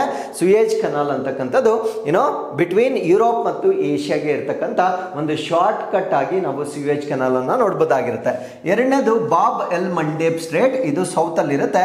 Gate way to the Gulf of Aden and Arabian Sea. Gulf of ಇಡನ್ಗೆ ಅಂದ್ರೆ ಇಡನ್ ಕೊಲ್ಲಿಗೆ ಮತ್ತೆ ಇಡನ್ ಕೊಲ್ಲಿಗೆ ಮತ್ತೆ ಅರೇಬಿಯನ್ ಸಮುದ್ರಕ್ಕೆ ಕನೆಕ್ಟ್ ಮಾಡ್ತಕ್ಕಂಥ ಒಂದು ದ್ವಾರವಾಗಿ ನಾವು ನೋಡಬಹುದಾಗಿರುತ್ತೆ. ಸೊ ಇಲ್ಲಿ ವ್ಯಾಲ್ಯೂಯೇಷನ್ ಅನ್ನ ನಾವು ನೋಡಿದ್ರೆ, ಇಷ್ಟೊತ್ತು ನಾವು ಪರ್ಸೆಂಟೇಜ್ ಅಲ್ಲಿ ನೋಡಿದ್ವಿ ಎಷ್ಟು ಪರ್ಸೆಂಟೇಜ್ ಟ್ರೇಡ್ ಆಗುತ್ತೆ ಅಂತ. ಸೊ ಈಗ ನಾವು ವ್ಯಾಲ್ಯೂಯೇಷನ್ ಅಂದ್ರೆ ಇನ್ ಟರ್ಮ್ಸ್ ಆಫ್ ಮನಿ ಅಥವಾ ಹಣದ ಮೌಲ್ಯವನ್ನ ನಾವು ನೋಡಿದ್ದೆ. ಅದರಲ್ಲಿ $1 trillion in annual trade passes through it, ಅಂದ್ರೆ ಒಂದು ವರ್ಷಕ್ಕೆ ಅಂದಾಜು $1 trillion ಅಷ್ಟು ವಾರ್ಷಿಕ ವ್ಯಾಪಾರ ನಡೀತಕ್ಕಂಥ ಒಂದು ಜಲಮಾರ್ಗವಾಗಿ ನಾವು ಇದನ್ನ ಕನ್ಸಿಡರ್ ಮಾಡಬಹುದಾಗಿರುತ್ತೆ. ಸೊ ಇದಕ್ಕೆ ಸಂಬಂಧಪಟ್ಟಂತೆ ಕೆಲವೊಂದು ಸೆಕ್ಯೂರಿಟಿ ರೆಸ್ಪಾನ್ಸಸ್ ಅನ್ನ ಕೂಡ ನಾವು ನೋಡಬಹುದಾಗಿರುತ್ತೆ. ಸೊ ಅದೇನು ಅಂದ್ರೆ ಯುರೋಪಿಯನ್ ಯೂನಿಯನ್ ನೇವಲ್ ಮಿಷನ್, ಅದನ್ನ ನಾವು ಏನಂತ ಕರಿತೀವಿ ಅಂದ್ರೆ ಆಪರೇಷನ್ ಆಸ್ಪೈಡ್ಸ್ ಅಂತ ಕರಿತೇವೆ. ಅಂದ್ರೆ ಯುರೋಪಿಯನ್ ಯೂನಿಯನ್ ನೌಕಾ ಕಾರ್ಯಾಚರಣೆ, ಬಿಕಾಸ್ ಅದು ಯುರೋಪಿಯನ್ ಯೂನಿಯನ್ಗೆ ಪ್ರಮುಖವಾಗಿರ್ತಕ್ಕಂಥ ಟ್ರೇಡ್ ಮಾರ್ಗವಾಗಿರೋದ್ರಿಂದ ಅವರು ಆಪರೇಷನ್ ಆಸ್ಪೈಡ್ಸ್ ಅಂತಕ್ಕಂಥ ಒಂದು ಸೆಕ್ಯೂರಿಟಿ ಆಪರೇಷನ್ ಅನ್ನ ಮಾಡಿರ್ತಾರೆ. ಅಂಡ್ US ಬೆಂಬಲಿತವಾಗಿರ್ತಕ್ಕಂಥ ಆಪರೇಷನ್ ಪ್ರಾಸ್ಪ್ಯಾರಿಟಿ ಗಾರ್ಡಿಯನ್ ಅಂತ ಕೂಡ ಮಾಡಿರ್ತಾರೆ. ಇದು ಕೂಡ ಬಹಳ ಇಂಪಾರ್ಟೆಂಟ್ ಆಗಿರುತ್ತೆ. So Operation Prosperity Guardian US ಬೆಂಬಲಿತವಾಗಿರ್ತಕ್ಕಂಥ ಒಂದು ಸೆಕ್ಯೂರಿಟಿ ಎಕ್ಸರ್ಸೈಸ್ ಆಗಿರುತ್ತೆ. ಸೊ ಈ ಒಂದು ಎಕ್ಸರ್ಸೈಸ್ ಅನ್ನ ಕೆಂಪು ಸಮುದ್ರದಲ್ಲಿ ಮಾಡ್ತಕ್ಕಂಥದ್ದು ಅಥವಾ ಮಾಡಿರ್ತಕ್ಕಂಥದ್ದನ್ನ ನಾವಿಲ್ಲಿ ಗಮನಿಸಬಹುದಾಗಿರುತ್ತೆ. ಸೊ ಇಷ್ಟು ಈ ಒಂದು ರೆಡ್ ಸಿಗೆ ಸಂಬಂಧಪಟ್ಟಂತೆ ನಮಗೆ ಗೊತ್ತಿರಬೇಕಾಗಿರುತ್ತೆ. So with this let's get into question number 2. ನವಜಾತ ಶಿಶುಗಳು ಮತ್ತು 4.5 kgಗಿಂತ ಕಡಿಮೆ ತೂಕವಿರುವ ಶಿಶುಗಳಿಗೆ ನಿರ್ದಿಷ್ಟವಾಗಿ ವಿನ್ಯಾಸಗೊಳಿಸಲಾದ ಮೊದಲ ಮಲೇರಿಯಾ ಔಷಧದ ಹೆಸರೇನು? So what is the name of the first malaria drug specifically designed for newborns and infants under 4.5 kgs? ಅಂದ್ರೆ ಈಗ ತಾನೇ ಹುಟ್ಟಿರ್ತಕ್ಕಂಥ ಮಗು, I mean to say less than 1 month 28 ಡೇಸ್ಗಿಂತ ಒಳಗಡೆ ಇರ್ತಕ್ಕಂಥ ಮಗುವನ್ನು ನಾವು ನಿಯೋನೇಟಲ್ ಅಥವಾ ನವಜಾತ ಶಿಶು ಅಂತ ಹೇಳ್ತೇವೆ. ಅದ್ರ ಜೊತೆಗೆ 4.5 kg ತೂಕಕ್ಕಿಂತ ಕಡಿಮೆ ಇರ್ತಕ್ಕಂಥ ಮಕ್ಕಳಿಗೆ ನಿರ್ದಿಷ್ಟವಾಗಿರ್ತಕ್ಕಂಥ ಮಲೇರಿಯಾ ಚಿಕಿತ್ಸೆಯನ್ನ, ಲಸಿಕೆ ಅಲ್ಲ, ಮಲೇರಿಯಾವನ್ನ ಚಿಕಿತ್ಸೆ ಮಾಡ್ತಕ್ಕಂಥ ಔಷಧಿಗಳಿಗೆ ಈಗ ಅನುಮೋದನೆ ಸಿಕ್ಕಿರುತ್ತೆ. ಹಾಗಿದ್ರೆ ಎಷ್ಟು ದಿನ ಇರ್ಲಿಲ್ವಾ ಅಂತ ನೀವು ಪ್ರಶ್ನೆ ಕೇಳೋದಾದ್ರೆ, ಎಷ್ಟು ದಿನ ಡೆಫಿನೆಟ್ಲಿ ಇರಲಿಲ್ಲ. ಅಡಲ್ಟ್ಸ್ಗೆ ಏನ್ ನಾವು ಯೂಸ್ ಮಾಡ್ತಾ ಇದ್ವಿ, ಸೊ ಅದನ್ನೇ ಡೋಸೇಜ್ ಅನ್ನ ಅಡ್ಜಸ್ಟ್ ಮಾಡುವ ಮುಖಾಂತರ ಸೊ ಈ ಮಕ್ಕಳಿಗೂ ಕೂಡ ಚಿಕಿತ್ಸೆಯ ಮುಖಾಂತರ ನೀಡ್ತಾ ಇದ್ರು. ಬಟ್ ಇದರಿಂದ ಏನ್ ಪ್ರಾಬ್ಲಮ್ ಆಗ್ತಾ ಇತ್ತು ಅಂದ್ರೆ, ಕೆಲವೊಮ್ಮೆ ಓವರ್ ಡೋಸೇಜ್ ಆಗ್ತಕ್ಕಂಥ ಒಂದು ಸಾಧ್ಯತೆಗಳನ್ನ ನಾವು ನೋಡಬಹುದಾಗಿರುತ್ತೆ. ಸೊ ಈಗ ಈ ಒಂದು ಪ್ರಾಬ್ಲಮ್ ಅನ್ನ ಸಾಲ್ವ್ ಮಾಡ್ತಕ್ಕಂಥ ಮಕ್ಕಳಿಗೆ ನಿರ್ದಿಷ್ಟವಾಗಿರ್ತಕ್ಕಂಥ ಮಲೇರಿಯಾ ಚಿಕಿತ್ಸೆ ಮೆಡಿಸಿನ್ ಅನ್ನ ಈಗ ಲಾಂಚ್ ಮಾಡಿರ್ತಾರೆ. ಆ ಒಂದು ಔಷಧಿಗೆ ಏನಂತ ಹೆಸರಿಟ್ಟಿರ್ತಾರೆ ಅಂದ್ರೆ ಕಾರ್ಟೆಮ್ ಬೇಬಿ ಅಂತ ಅದಕ್ಕೆ ಹೆಸರಿಟ್ಟಿರ್ತಾರೆ. ಸೊ ಕಾರ್ಟೆಮ್ ಬೇಬಿ ಅಂತಕ್ಕಂಥದ್ದು ಮಕ್ಕಳಿಗೆ ಮಲೇರಿಯಾ ಚಿಕಿತ್ಸೆಯನ್ನ ನೀಡ್ತಕ್ಕಂಥ ಒಂದು ಔಷಧಿಯಾಗಿ ನಾವು ನೋಡಬಹುದಾಗಿರುತ್ತೆ. ಸೊ ಈ ಒಂದು ಕಾರ್ಟೆಮ್ ಬೇಬಿಯನ್ನ ನೋವನ್ ಆರ್ಟಿಸ್ ಅಂತಕ್ಕಂಥದ್ದು ಒಂದು ಫಾರ್ಮಾಸ್ಯೂಟಿಕಲ್ ಕಂಪನಿ ಆಗಿರುತ್ತೆ. ಸೊ ಇವರು ಆ ಒಂದು ಮೆಡಿಸಿನ್ ಅನ್ನ ಉತ್ಪಾದನೆ ಮಾಡಿರ್ತಾರೆ. ಸೊ ಇವರಿಗೆ ಅನುಮೋದನೆಯನ್ನ ಕೊಟ್ಟಿರ್ತಕ್ಕಂಥವ್ರು ಯಾರು ಅಂದ್ರೆ ಸ್ವಿಸ್ ಮೆಡಿಕ್ ಕೊಟ್ಟಿರ್ತಕ್ಕಂಥ ಒಂದು ಅನುಮೋದನೆ ಆಗಿರುತ್ತೆ. ಅಂದ್ರೆ ಸ್ವಿಸ್ ಮೆಡಿಕ್ ನಿಂದ ಅವರಿಗೆ ಅನುಮೋದನೆ ಬಂದಿರುತ್ತೆ. ಸೊ ಮ್ಯಾನುಫ್ಯಾಕ್ಚರ್ ಮಾಡಿರ್ತಕ್ಕಂಥವ್ರು ನೋವನಾರ್ ಡಿಸ್ಕ್, ಅದಕ್ಕೆ ಅನುಮೋದನೆ ಕೊಟ್ಟಿರ್ತಕ್ಕಂಥವ್ರು ಸ್ವಿಸ್ ಮೆಡಿಕ್. ಅಂಡ್ ಆ ಒಂದು ಮೆಡಿಸಿನ್ ಅನ್ನ ನಾವೇನಂತ ಕರಿತೀವಿ ಅಂದ್ರೆ ಕಾರ್ಟೆಮ್ ಬೇಬಿ ಅಂತ ಹೇಳ್ತೇವೆ. ಸೊ ಇದಕ್ಕೆ ಇನ್ನೊಂದು ಹೆಸರು ಕೂಡ ಇದೆ, ಇದನ್ನ ರಿಯಾಮೆಟ್ ಬೇಬಿ ಅಂತ ಕೂಡ ಕರಿತೇವೆ. So this is the first malarian drug for neonatals and children below 4.5 kg weight, 4.5 kg ತೂಕ ಅದಕ್ಕಿಂತ ಕಡಿಮೆ, ಮತ್ತೆ ನವಜಾತ ಶಿಶುಗಳಿಗೆ ಮೊಟ್ಟ ಮೊದಲ ಮಲೇರಿಯಾ ಚಿಕಿತ್ಸೆಯನ್ನ ಈಗ ಅನುಮೋದನೆಗೊಳಿಸಲಾಗಿರುತ್ತೆ. ಸೊ ಹಾಗಿದ್ರೆ ಈ ಒಂದು ಔಷಧಿಯಲ್ಲಿ ಔಷಧಿಯಲ್ಲಿ ಏನಿರುತ್ತೆ ಅಂತ ನಾವು ನೋಡೋದಾದ್ರೆ ಸೊ ಎರಡು ರಾಸಾಯನಿಕ ವಸ್ತುಗಳನ್ನ ಇಲ್ಲಿ ಕಂಬೈನ್ ಮಾಡಿರ್ತಾರೆ. ಸೊ ಮೊದಲನೇದನ್ನ ನಾವು ಏನಂತ ಕರಿತೀವಿ ಅಂದ್ರೆ ಆರ್ಟಿಮೀಥರ್ ಅಂತ ಕರಿತೇವೆ, ಇನ್ನೊಂದನ್ನ ಲ್ಯೂಮೆಫ್ಯಾಂಟ್ರಿನ್ ಅಂತ ಹೇಳ್ತೇವೆ. ಸೊ ಇವೆರಡನ್ನ ಕ್ಲಬ್ ಮಾಡುವ ಮುಖಾಂತರ ಸೊ ಈ ಒಂದು ಔಷಧಿಯನ್ನ ಕಂಡು ಹಿಡಿಯಲಾಗಿರುತ್ತೆ. ಸೊ ಮುಂಚೆ ಏನ್ ಮಾಡ್ತಾ ಇದ್ರು ಅಂತ ನಾನು ಆಲ್ರೆಡಿ ಹೇಳಿದ್ದೇನೆ, ಅಡಲ್ಟ್ಸ್ ಡ್ರಗ್ಸ್ ಅನ್ನೇ ಕೊಡ್ತಾ ಇದ್ರು. ಅದರಿಂದ ಏನಾಗ್ತಾ ಇತ್ತು ಅಂತಕ್ಕಂಥ ಒಂದು ಪರಿಣಾಮವನ್ನು ಕೂಡ ನಾನು ಆಲ್ರೆಡಿ ಡಿಸ್ಕಸ್ ಮಾಡಿದ್ದೇನೆ. ಸೊ ಈಗ ಡಿಸ್ಕವರಿ ಮಾಡಿರ್ತಕ್ಕಂಥ ಒಂದು ಡ್ರಗ್ ಏನಿದೆ ಸೊ ಇದಕ್ಕೆ ಯಾರು ಸಪೋರ್ಟ್ ಮಾಡಿದ್ದಾರೆ ಅಂತ ನಾವು ನೋಡೋದಾದ್ರೆ ಸೊ ಇದನ್ನ ಡೆವಲಪ್ ಮಾಡಿರ್ತಕ್ಕಂಥವ್ರು ನೋವಾರ್ಟಿಸ್ ಫಾರ್ಮಾಸ್ಯೂಟಿಕಲ್ ಕಂಪ್ನಿ ಆಗಿರುತ್ತೆ.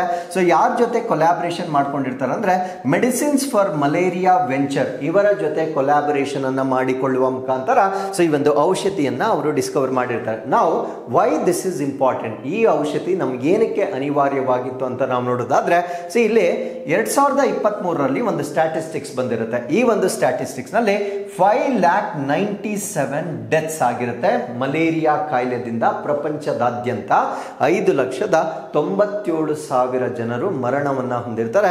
ಈ ಒಂದು ಸಂಖ್ಯೆಯಲ್ಲಿ 76% ಸಾವನ್ನಪ್ಪಿರ್ತಕ್ಕಂಥವ್ರು 5 ವರ್ಷಕ್ಕಿಂತ ಕಡಿಮೆ ಆಗಿರ್ತಾರೆ. ಅಂದ್ರೆ ನಾವು ಇವಾಗ ಏನ್ ಡ್ರಗ್ ಅನ್ನ ಡಿಸ್ಕಸ್ ಮಾಡ್ತಾ ಇದ್ದೇವೆ ಆ ಡ್ರಗ್ ಮುಂಚೆ ಅವೈಲಬಲ್ ಇರಲಿಲ್ಲ. ಸೊ ನಾವು ಅಡಲ್ಟ್ಸ್ಗೆ ಯೂಸ್ ಮಾಡ್ತಕ್ಕಂಥ ಡ್ರಗ್ಸ್ ಅನ್ನೇ ಯೂಸ್ ಮಾಡ್ತಾ ಇದ್ವಿ. ಅನ್ಫಾರ್ಚುನೇಟ್ಲಿ ಸಾವಾಗಿರ್ತಕ್ಕಂಥ ಒಟ್ಟು ಪಾಪ್ಯುಲೇಷನ್ ಅಲ್ಲಿ 80% ಮಕ್ಕಳು 5 ವರ್ಷಕ್ಕಿಂತ ಕಡಿಮೆ ಇರ್ತಾರೆ. ಸೊ ಅದರಿಂದ ಈ ಒಂದು ಡ್ರಗ್ ಅನ್ನ ನಾವು ಒಂದು ರೆವಲ್ಯೂಷನ್ ಅಥವಾ ಕ್ರಾಂತಿ ಅಂತ ಹೇಳ್ಬೋದಾಗಿರುತ್ತೆ. ಸೊ ಇದರಲ್ಲಿ ಸಾಕಷ್ಟು ಸಾವುಗಳನ್ನ ನಾವು ಇನ್ಮೇಲೆ ಈ ಒಂದು ಔಷಧಿಯ ಮುಖಾಂತರ ನಾವು ಪ್ರಿವೆಂಟ್ ಮಾಡಬಹುದಾಗಿರುತ್ತೆ. ಹಾಗಿದ್ರೆ ವ್ಯಾಕ್ಸಿನ್ಸ್ ಇದಾವೆ. ಸೊ ವ್ಯಾಕ್ಸಿನ್ಸ್ ಯಾಕೆ ತಗೊಂಡಿಲ್ಲ ಅಂತಕ್ಕಂಥ ಒಂದು ಪ್ರಶ್ನೆ ಬರುತ್ತೆ. ಅನ್ಫಾರ್ಚುನೇಟ್ಲಿ ಈಗಿರ್ತಕ್ಕಂಥ ವ್ಯಾಕ್ಸಿನ್ ಇದನ್ನ RTS ಅಂತ ಹೇಳ್ತೇವೆ. ಸೊ ಈ ಒಂದು ಔಷಧಿಯನ್ನ ಕೂಡ ಲಸಿಕೆಯನ್ನ ಕೂಡ 5 ವರ್ಷ ಮೇಲ್ಪಟ್ಟವರಿಗೆ ಮಾತ್ರ ಅನುಮೋದನೆ ಮಾಡಲಾಗಿರುತ್ತೆ. ಸೊ ಅದರಿಂದ ಇವರು ವ್ಯಾಕ್ಸಿನ್ ಇಂದ ಕೂಡ ಪ್ರೊಟೆಕ್ಟ್ ಆಗಿಲ್ಲ. ಸೊ ಅದರಿಂದ ಈ ಒಂದು ಔಷಧಿ ತುಂಬಾ ಅನಿವಾರ್ಯವಾಗಿರ್ತಕ್ಕಂಥದ್ದನ್ನ ನಾವು ಗಮನಿಸಬಹುದಾಗಿರುತ್ತೆ. ಅದ್ರ ಜೊತೆಗೆ ಈ ಒಂದು ಕ್ಲೈಮೇಟ್ ಚೇಂಜ್, ಹವಾಮಾನ ಬದಲಾವಣೆಯ ಕಾರಣದಿಂದ ಈ ಮಸ್ಕಿಟೋ ಪಾಪ್ಯುಲೇಷನ್ ಕೂಡ ಬಹಳ ಹೆಚ್ಚಾಗಿರುವುದರಿಂದ ಈ ಮಲೇರಿಯಾ ರೋಗ ವರ್ಷದಿಂದ ವರ್ಷಕ್ಕೆ ಹೆಚ್ಚಾಗ್ತಾ ಇರ್ತಕ್ಕಂಥದ್ದನ್ನ ನಾವಿಲ್ಲಿ ಗಮನಿಸಬಹುದಾಗಿರುತ್ತೆ. ಸೊ ಈಗ ನಾವು ಮಲೇರಿಯಾ ಬಗ್ಗೆ ಡಿಸ್ಕಸ್ ಮಾಡೋದಾದ್ರೆ ಸೊ ಮಲೇರಿಯಾ ಅಂತಕ್ಕಂಥದ್ದು ಈ ಪ್ಲಾಸ್ಮೋಡಿಯಂ ಪ್ಯಾರಾಸೈಟ್ ಇಂದ ಬರ್ತಕ್ಕಂಥ ಒಂದು ಕಾಯಿಲೆ ಆಗಿರುತ್ತೆ. ಸೊ ಪ್ಲಾಸ್ಮೋಡಿಯಂ ಅಂತಕ್ಕಂಥದ್ದು ಒಂದು ಸೂಕ್ಷ್ಮ ಜೀವಿ. ಫಾರ್ ಎಕ್ಸಾಂಪಲ್ ನಾವು ಇವಾಗ ಬ್ಯಾಕ್ಟೀರಿಯಾ, ವೈರಸ್ ಅಂತ ಹೇಗೆ ಒಂದೊಂದು ಸೂಕ್ಷ್ಮ ಜೀವಿಯನ್ನ ಹೇಳ್ತೇವೆ ಅದೇ ರೀತಿ ಪ್ಲಾಸ್ಮೋಡಿಯಂ ಅಂತಕ್ಕಂಥದ್ದು ಕೂಡ ಒಂದು ಸೂಕ್ಷ್ಮ ಜೀವಿ ಆಗಿರುತ್ತೆ. ಅಂಡ್ ಇದೊಂದು ಪ್ಯಾರಾಸೈಟ್ ಆಗಿರುತ್ತೆ. ಪ್ಯಾರಾಸೈಟ್ ಅಂದ್ರೆ ಪರಾವಲಂಬಿ, ಬೇರೆ ಜೀವಿಗಳಲ್ಲಿ ಬದುಕ್ತಕ್ಕಂಥ ಪ್ಲಾಸ್ಮೋಡಿಯಂ ಇಂದ ಬರ್ತಕ್ಕಂಥ ಒಂದು ಕಾಯಿಲೆ ಆಗಿರುತ್ತೆ. ಹಾಗಿದ್ರೆ ಈ ಒಂದು ಪ್ಲಾಸ್ಮೋಡಿಯಂ ಅನ್ನ ಒಬ್ಬರಿಂದ ಇನ್ನೊಬ್ಬರಿಗೆ ವರ್ಗಾವಣೆ ಮಾಡ್ತಕ್ಕಂಥ ಮಸ್ಕಿಟೋ ಯಾವ್ದಾಗಿರುತ್ತೆ ಅಂದ್ರೆ ಅನಾಫಿಲಿಸ್ ಫೀಮೇಲ್ ಮಸ್ಕಿಟೋ ಮುಖಾಂತರ ಇದು ಒಬ್ಬರಿಂದ ಇನ್ನೊಬ್ಬರಿಗೆ ಟ್ರಾನ್ಸ್ಮಿಟ್ ಮಾಡ್ತಕ್ಕಂಥ ಒಂದು ಕಾಯಿಲೆ ಆಗಿರುತ್ತೆ. ಸೊ ಈ ಒಂದು ಪ್ಲಾಸ್ಮೋಡಿಯಂ ಏನಿದೆ ಸೊ ಇದರಲ್ಲಿ ಡಿಫ್ರೆಂಟ್ ಸ್ಪೀಶೀಸ್ ಇರುತ್ತೆ, ಮತ್ತೆ ಬೇರೆ ಬೇರೆ ಪ್ರಭೇದಗಳನ್ನ ನಾವು ನೋಡಬಹುದಾಗಿರುತ್ತೆ. ಒಂದನ್ನ Plasmodium falciparum, Plasmodium vivax, Plasmodium malariae, Plasmodium ovale ಮತ್ತೆ ಪ್ಲಾಸ್ಮೋಡಿಯಂ ನೋಲೇಸಿ ಅಂತ ಹೇಳ್ತೇವೆ. ಸೊ ಈ ರೀತಿಯ 5 ವಿವಿಧ ಪ್ರಭೇದಗಳಿಂದ ಈ ಒಂದು ಮಲೇರಿಯಾ ಬರ್ತಕ್ಕಂಥ ಸಾಧ್ಯತೆಗಳನ್ನ ನಾವಿಲ್ಲಿ ಗಮನಿಸಬಹುದಾಗಿರುತ್ತೆ. ಸೊ ಇದು ಮಸ್ಕಿಟೋ ಬೈಟ್ಸ್ ಇಂದ ಕೂಡ ಟ್ರಾನ್ಸ್ಮಿಟ್ ಆಗುತ್ತೆ. ಅದನ್ನ ಹೊರತುಪಡಿಸಿ ಬ್ಲಡ್ ಟ್ರಾನ್ಸ್ಫ್ಯೂಷನ್, ರಕ್ತವನ್ನ ವರ್ಗಾವಣೆ ಮಾಡ್ತಕ್ಕಂಥದ್ದು, ಆರ್ಗನ್ ಟ್ರಾನ್ಸ್ಪ್ಲಾಂಟೇಶನ್, ಅಂಗಗಳನ್ನ ಟ್ರಾನ್ಸ್ಪ್ಲಾಂಟ್ ಮಾಡ್ತಕ್ಕಂಥದ್ದು, ಮತ್ತೆ ಮದರ್ ಇಂದ ಫೀಟಸ್ಗೆ, ತಾಯಿಯಿಂದ ಗರ್ಭದಲ್ಲಿರ್ತಕ್ಕಂಥ ಮಗುವಿಗೂ ಕೂಡ ಈ ಒಂದು ಕಾಯಿಲೆ ಬರ್ತಕ್ಕಂಥ ಸಾಧ್ಯತೆ ಇರುತ್ತೆ. ಸೊ ಈ ಒಂದು ಪ್ಯಾರಾಸೈಟ್ ಏನ್ ಮಾಡುತ್ತೆ ಅಂತ ನಾವು ನೋಡೋದಾದ್ರೆ ಇದು ನಮ್ಮ ಲಿವರ್ ಅನ್ನ ಅಟ್ಯಾಕ್ ಮಾಡುತ್ತೆ, ನಮ್ಮ ಯಕೃತನ್ನ ಅಟ್ಯಾಕ್ ಮಾಡುತ್ತೆ. ಅದಾದ್ಮೇಲೆ ಇದು ನಮ್ಮ RBC, ರೆಡ್ ಬ್ಲಡ್ ಸೆಲ್ಸ್ ಏನಿರುತ್ತೆ ಸೊ ಅದರ ಮೇಲೆ ಸೋಂಕನ್ನ ಉಂಟು ಮಾಡ್ತಕ್ಕಂಥ ಒಂದು ಪ್ಯಾರಾಸೈಟ್ ಆಗಿ ನಾವು ಇದನ್ನ ಗಮನಿಸಬಹುದಾಗಿರುತ್ತೆ. ಹಾಗಿದ್ರೆ ಇದನ್ನ ಡಯಾಗ್ನೈಸ್ ಮಾಡೋದು ಹೇಗೆ, ಮಲೇರಿಯಾ ಇದೆಯಾ ಇಲ್ವಾ ಅನ್ನೋದನ್ನ ನಾವು ಯಾವ ಒಂದು ಪರೀಕ್ಷೆಗಳ ಮುಖಾಂತರ ಪತ್ತೆ ಹಚ್ಚಬಹುದಾಗಿರುತ್ತೆ ಅಂದ್ರೆ ಮೈಕ್ರೋಸ್ಕೋಪಿಕ್ ಬ್ಲಡ್ ಸ್ಮಿಯರ್. ಇದನ್ನ ಗೋಲ್ಡ್ ಸ್ಟ್ಯಾಂಡರ್ಡ್ ಅಂತ ಹೇಳ್ತೇವೆ. ಗೋಲ್ಡ್ ಸ್ಟ್ಯಾಂಡರ್ಡ್ ಅಂದ್ರೆ ಸೊ ಇದರಲ್ಲಿ ಮಾಡ್ತಕ್ಕಂಥ ಒಂದು ತಪಾಸಣೆ ತಪ್ಪಾಗ್ಲಿಕ್ಕೆ ಸಾಧ್ಯನೇ ಆಗೋದಿಲ್ಲ. ಸೊ ಅದನ್ನ ನಾವು ಗೋಲ್ಡ್ ಗುಣಮಟ್ಟದ ಅಂತ ಹೇಳ್ತೇವೆ. ಸೂಕ್ಷ್ಮ ದರ್ಶಕೀಯ ರಕ್ತದ ಸ್ಮಿಯರ್ ಅಂದ್ರೆ ಬ್ಲಡ್ ಸ್ಮಿಯರ್ ಅನ್ನ ಮಾಡಿ ಸೂಕ್ಷ್ಮ ದರ್ಶಕದ ಮುಖಾಂತರ ಅಲ್ಲಿರ್ತಕ್ಕಂಥ ಮೈಕ್ರೋ ಆರ್ಗ್ಯಾನಿಸಮ್ಸ್ ಅನ್ನ ಐಡೆಂಟಿಫೈ ಮಾಡ್ತಾರೆ. ಸೊ ಇದು ಮಲೇರಿಯಾವನ್ನ ಗುರುತಿಸ್ತಕ್ಕಂಥ ಒಂದು ಉನ್ನತ ಮಟ್ಟದ ಅಥವಾ ಗೋಲ್ಡ್ ಸ್ಟ್ಯಾಂಡರ್ಡ್ ಅಂತ ಹೇಳ್ಬೋದಾಗಿರುತ್ತೆ. ಅದ್ರ ಜೊತೆಗೆ RDTS ಅಂತ ಮಾಡ್ತಾರೆ. RDTS ಅಂದ್ರೆ ರ್ಯಾಪಿಡ್ ಡಯಾಗ್ನೋಸ್ಟಿಕ್ ಟೆಸ್ಟ್ ಅಂತ ಹೇಳ್ತೇವೆ. ಸೊ ಇದರಲ್ಲಿ ಏನನ್ನ ಫೈಂಡ್ ಔಟ್ ಮಾಡ್ತಾರೆ ಅಂದ್ರೆ ಆಂಟಿಜನ್ ಅನ್ನ ಫೈಂಡ್ ಮಾಡ್ತಾರೆ. ಆಂಟಿಜನ್ ಅಂದ್ರೆ ಈ ರೋಗವನ್ನ ಉಂಟು ಮಾಡ್ತಕ್ಕಂಥ ಪ್ರತಿಜನಕ ಏನಿದೆ ಸೊ ಅದು ಬ್ಲಡ್ ಅಲ್ಲಿ ಇದೆಯಾ ಇಲ್ವಾ ಅಂತ ಚೆಕ್ ಮಾಡ್ತಾರೆ. ಬಿಕಾಸ್ ನಮ್ಗೆ ಗೊತ್ತು ಸೊ ಲಿವರ್ ಅಲ್ಲಿ ಇದು ಗ್ರೋತ್ ಆಗಿ RBC ಅನ್ನ ಇನ್ಫೆಕ್ಟ್ ಮಾಡುತ್ತೆ. ಸೊ ಅದರಿಂದ ಬ್ಲಡ್ ಅಲ್ಲಿ ಇದು ಕಂಡು ಬಂದರೆ ಸೊ ಮಲೇರಿಯಾ ಆಗಿದೆ ಅನ್ನೋದನ್ನ ನಾವು ತಿಳಿಬಹುದಾಗಿರುತ್ತೆ. ಸೊ ಇನ್ನೊಂದನ್ನ PCR ಅಂತ ಕರೀತೇವೆ. PCR ಅಂದ್ರೆ ಪಾಲಿಮರೇಸ್ ಚೈನ್ ರಿಯಾಕ್ಷನ್ ಅಂತ ಹೇಳ್ತೇವೆ. ಸೊ ಈ ಒಂದು PCR ಇಂದ ಕೂಡ ನಾವು ಮಲೇರಿಯಾವನ್ನ ನಾವು ಪತ್ತೆ ಹಚ್ಚಬಹುದಾಗಿರುತ್ತೆ. ಹಾಗಿದ್ರೆ ಈ ಒಂದು ಮಲೇರಿಯಾ ಅಪ್ಪಿತಪ್ಪಿ ಬಂದರೆ ಕೊಡ್ತಕ್ಕಂಥ ಡ್ರಗ್ಸ್ ಅನ್ನ ನಾವೇನಂತ ಕರಿತೀವಿ ಅಂದ್ರೆ ಆರ್ಟಿಮಿಸಿನಿನ್ ಬೇಸ್ಡ್ ಕಾಂಬಿನೇಷನ್ಸ್ ಅಂತ ಹೇಳ್ತೇವೆ.